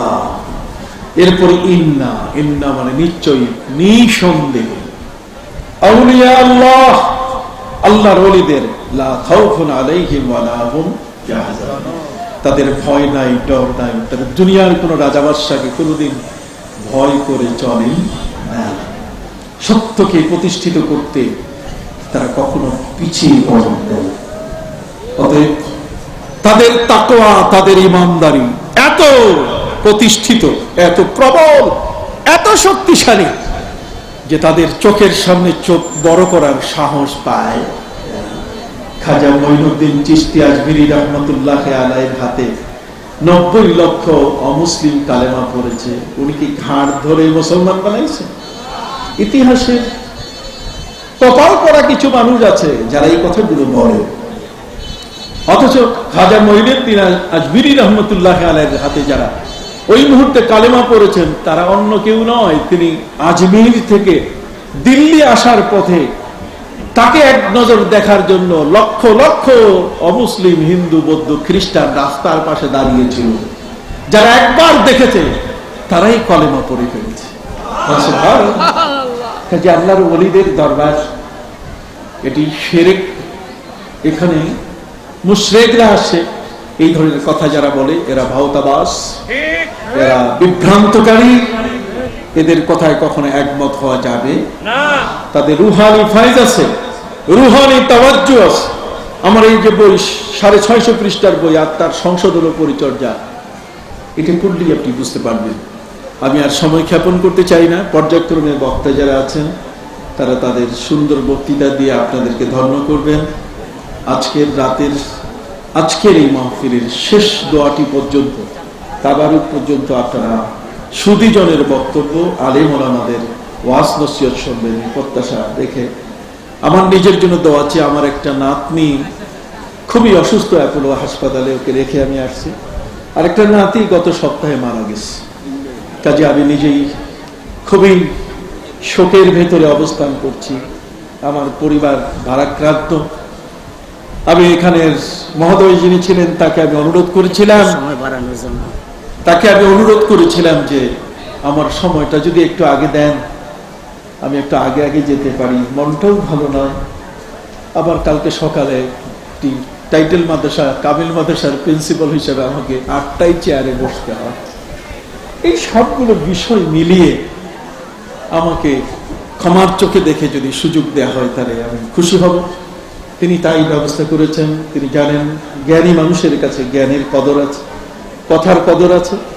ভালো থাকুন, সুস্থ থাকুন। দরুদ শরীফ পড়ি। আল্লাহুম্মা সাল্লি আলা সাইয়্যিদিনা ওয়া নাবিয়িনা ওয়া শাফিঈনা ওয়া হাবিবিনা মাওলানা মুহাম্মদ সাল্লাল্লাহু আলাইহি ওয়া আলা আলিহি ওয়া সাহবিহি ওয়া বারাকা ওয়া সাল্লাম। আমার এই বইগুলো আমার গাড়িতে আছে, আজকে খাদেম আসে নাই। কেউ নিতে চাইলে মাহফিল ভঙ্গ করে কেউ ওখানে গিয়ে নেবেন না, পরেও শান্তিনগর থেকে পাওয়া যাবে। আল্লাহুম্মা আমিন। রব্বানা যালামনা আনফুসানা ওয়া ইল্লাম তাগফির লানা ওয়া তারহামনা লানাকুনান্না মিনাল খাসিরিন। রব্বুল আলামিন, আপনার শাহী দরবারে ফরিয়াদ, আপনার এক মহান ওলির দরবারে, তার পাশে একজন মকবুল ব্যক্তির পাশে দাঁড়িয়ে আপনার শাহী দরবারে হাত পেতেছি। রব্বুল আলামিন, আপনি জানেন ভালো মানুষের সঙ্গী হয়ে যে হাতগুলো উত্তোলিত হয় সেগুলোর সাথে সাথে কবুল হয়ে যায়। উহিব্বুস সালিহিনা ওয়া লাস্তু মিনহুম লাআল্লাল্লাহা ইয়ারযুকুনি সালাহা। আল্লাহ, এই ভালো মানুষ যাদের কবরের পাশে দাঁড়ালে আল্লাহ আপনি খুশি হয়ে দোয়া কবুল করে নেন। আমরা শিরক করার জন্য কবরে যাই না, বরং কবরের যে মানুষটি আছে তিনি আপনার পছন্দনীয় একজন ব্যক্তি। আল্লাহ তার পাশে দাঁড়িয়ে আপনার কাছে দোয়া করলে অন্তত আমাদের গুনার দিকে নজর না দিয়ে সেই ওলির চেহারার দিকে নজর দিয়ে আমাদেরকে ক্ষমা করুন। আমিন। রব্বুল আলামিন, এই মুহূর্তে যারা পৃথিবীর যত দরবেশ ওলি সেজদায় করে কেউ হাত পেতে আপনার কাছে দোয়া মুনাজাত করছেন, আল্লাহ তাদের দোয়াগুলোর সাথে হক্কানি দরবার শরীফের আজকের মাহফিলে এই মুহূর্ত সহ সব মুহূর্তের দোয়াগুলো আপনি কবুল করুন। আমিন। রব্বুল আলামিন, বড় আশা নিয়ে আমার ভাইরা এখানে এসেছেন, কেউ যেন খালি হাতে ফিরে না যান। সবচেয়ে বড় খাবারের একটা পোটলা নিয়ে যাবেন না, এরা যেন জ্ঞানের সম্পদ নিয়ে ঘরে ফিরতে পারেন। আল্লাহ, এদের প্রত্যেকেই যেন একটা আলোকিত মন নিয়ে ঘরে ফিরতে পারেন। আল্লাহ, প্রত্যেককে নামাজি বানায় দেন, রোজাদার বানায় দেন, দিনদার পরেজগার মুত্তাকি বানায় দেন, আল্লাহ ওয়ালা বানায় দেন। আল্লাহ, এই দেশের মানুষগুলো তিন দিকে কাঁটাতারের বেড়া, একদিকে অথই পানিতে ভরা, মাঝখানে এই এতটুকু জায়গার মধ্যে প্রায় 4.5 লক্ষ মসজিদে আযান হচ্ছে। এই দেশটির সার্বভৌমত্বকে আল্লাহ আপনি কবুল করুন। আমাদেরকে সবাইকে দেশপ্রেমিক বানায় দেন। এই দেশ থেকে জঙ্গিবাদকে আপনি উৎখাত করে দেন। আল্লাহ এই দেশের প্রতিটি ঘরে যেন আমরা শান্তিতে বসবাস করতে পারি। আল্লাহ আমাদের ইবাদতগুলোর উপরে যারা অত্যাচার করছে, আল্লাহ তাদেরকে আমাদের এই দেশে বুঝবান হওয়ার তৌফিক দান করুন। আল্লাহ আমাদের সন্তানদের মেধাবী বানায় দেন, বাংলাদেশকে আরো সম্পদে সমৃদ্ধশালী করে দেন। এদেশের স্বাধীনতার স্থপতি, এই দেশের স্বাধীনতার স্থপতি মরহুম শেখ মুজিবুর রহমান সাহেব, তার পরিবারবর্গ যারা শাহাদাত বরণ করেছেন, আর মহান স্বাধীনতার যুদ্ধে যারা জীবন দিয়েছেন, আল্লাহ তাদের কবরে আপনি শান্তি দান করুন। রব্বুল আলামিন এদেশের প্রতিটি ইঞ্চি মাটির সাথে আমাদের ভালোবাসা তৈরি করুন। আমাদের মা বাবার প্রতি শ্রদ্ধাশীল বানিয়ে দেন, মুরব্বীদের প্রতি শ্রদ্ধাশীল বানিয়ে দেন, নিজে নিজে আপনজনের মতো থাকার, কেউ কারো বিরুদ্ধে যেন অনাহত মামলা মোকদ্দমা না করে, কাউকে যেন ক্ষতিগ্রস্ত না করে। কারো ঘরে বড় মেয়ে থাকলে সবাই মিলে সাহায্য করে যেন তার বিয়ের ব্যবস্থা করতে পারে। কোন ঋণী ব্যক্তি থাকলে তাকে যেন সময় দিয়ে ঋণ পরিশোধের ব্যবস্থা করতে পারে। আল্লাহ এই দেশটিকে আপনি শান্তির দেশ বানাই দেন। আল্লাহ মারামারি, কাটাকাটি, হানাহানি থেকে সবাইকে আপনি হেফাজত করুন। এই দরবারের খাদিম যারা, এই দরবারের সাথে সংশ্লিষ্ট ব্যক্তি, আজকের এই মহা আয়োজনে যারা এখানে সংশ্লিষ্ট হয়ে আছেন, আমি সবাইকে চিনি না, সবার নামও জানি না। আল্লাহ আপনি তো জানেন, সকলের এই খেদমতকে আপনি কবুল করে তাদের সবাইকে আপনি আল্লাহ নেককার দিনদার বানায় দেন। পীর সাহেব কেবলার নাতনি জামাই সহ খাদেম যারা আছে, আর এখানে আমরা যারা আছি, আমাদেরকে নিরাপদ জীবন দান করুন। জীবনঘাতী ক্যান্সার এবং লিভার সিরোসিস এবং দুর্বিষহ এমন কোন রোগ আপনি আমাদেরকে দিয়ে দেন। যদি কেউ আক্রান্ত হয়ে থাকে, আল্লাহ তাদের আপনি সুস্থ করে দেন, শিফা দান। আল্লাহ আমাদের ঘরের মা বোনদেরকে আপনি পর্দা নাশিনা বানায় দেন। আল্লাহ কেউ যেন বেনামাজি না থাকে, কেউ যেন বেরোজগার না থাকে, আমরা যেন দিনদার হয়ে ভাই ভাই হয়ে বসবাস করতে পারি। রোহিঙ্গা মুসলমানদের এই দেশে জায়গা দিয়ে মাননীয় প্রধানমন্ত্রী যে মমতাময়ী মায়ের পরিচয় দিয়েছেন, আল্লাহ আপনি এ দেশ, দেশবাসী যারা সাহায্যের জন্য এগিয়ে গেছেন, সবাইকে দীর্ঘ হায়াত দান করুন। আল্লাহ এই ঝামেলাটি থেকে বাংলাদেশকে আপনি মুক্ত করে দিন। আল্লাহ পৃথিবীর প্রতিটি ইঞ্চি মাটিতে শান্তি দান করুন। আল্লাহ আপনার শাহী দরবারে ফরিয়াদ, এদেশের যত ওলিয়া উলিয়া সারা পৃথিবীতে যারা, সকলের রূহের হাদিয়া বকশিশ করবেন, নবী রাসূলগণের রূহের হাদিয়া বকশিশ করবেন, প্যারা নবীর রওজায়ের সকল হাদিয়া বকশিশ করে দিয়ে আল্লাহ সেই মাসুম নবীর মাসুম উম্মত হিসেবে আমাদেরকে কবুল করুন। ওয়াসাল্লাল্লাহু তাআলা আলা খায়রি খালকিহি ওয়া নূরি আরশিহি সাইয়্যিদিনা ওয়া মাওলানা মুহাম্মাদিন ওয়া আলা আলিহি ওয়া সাহবিহি আজমাইন। سبحان ربك رب العزة عما يصفون وسلام على المرسلين والحمد لله رب العالمين بحرمة لا إله إلا الله محمد رسول الله. السلام عليكم ورحمة الله وبركاته.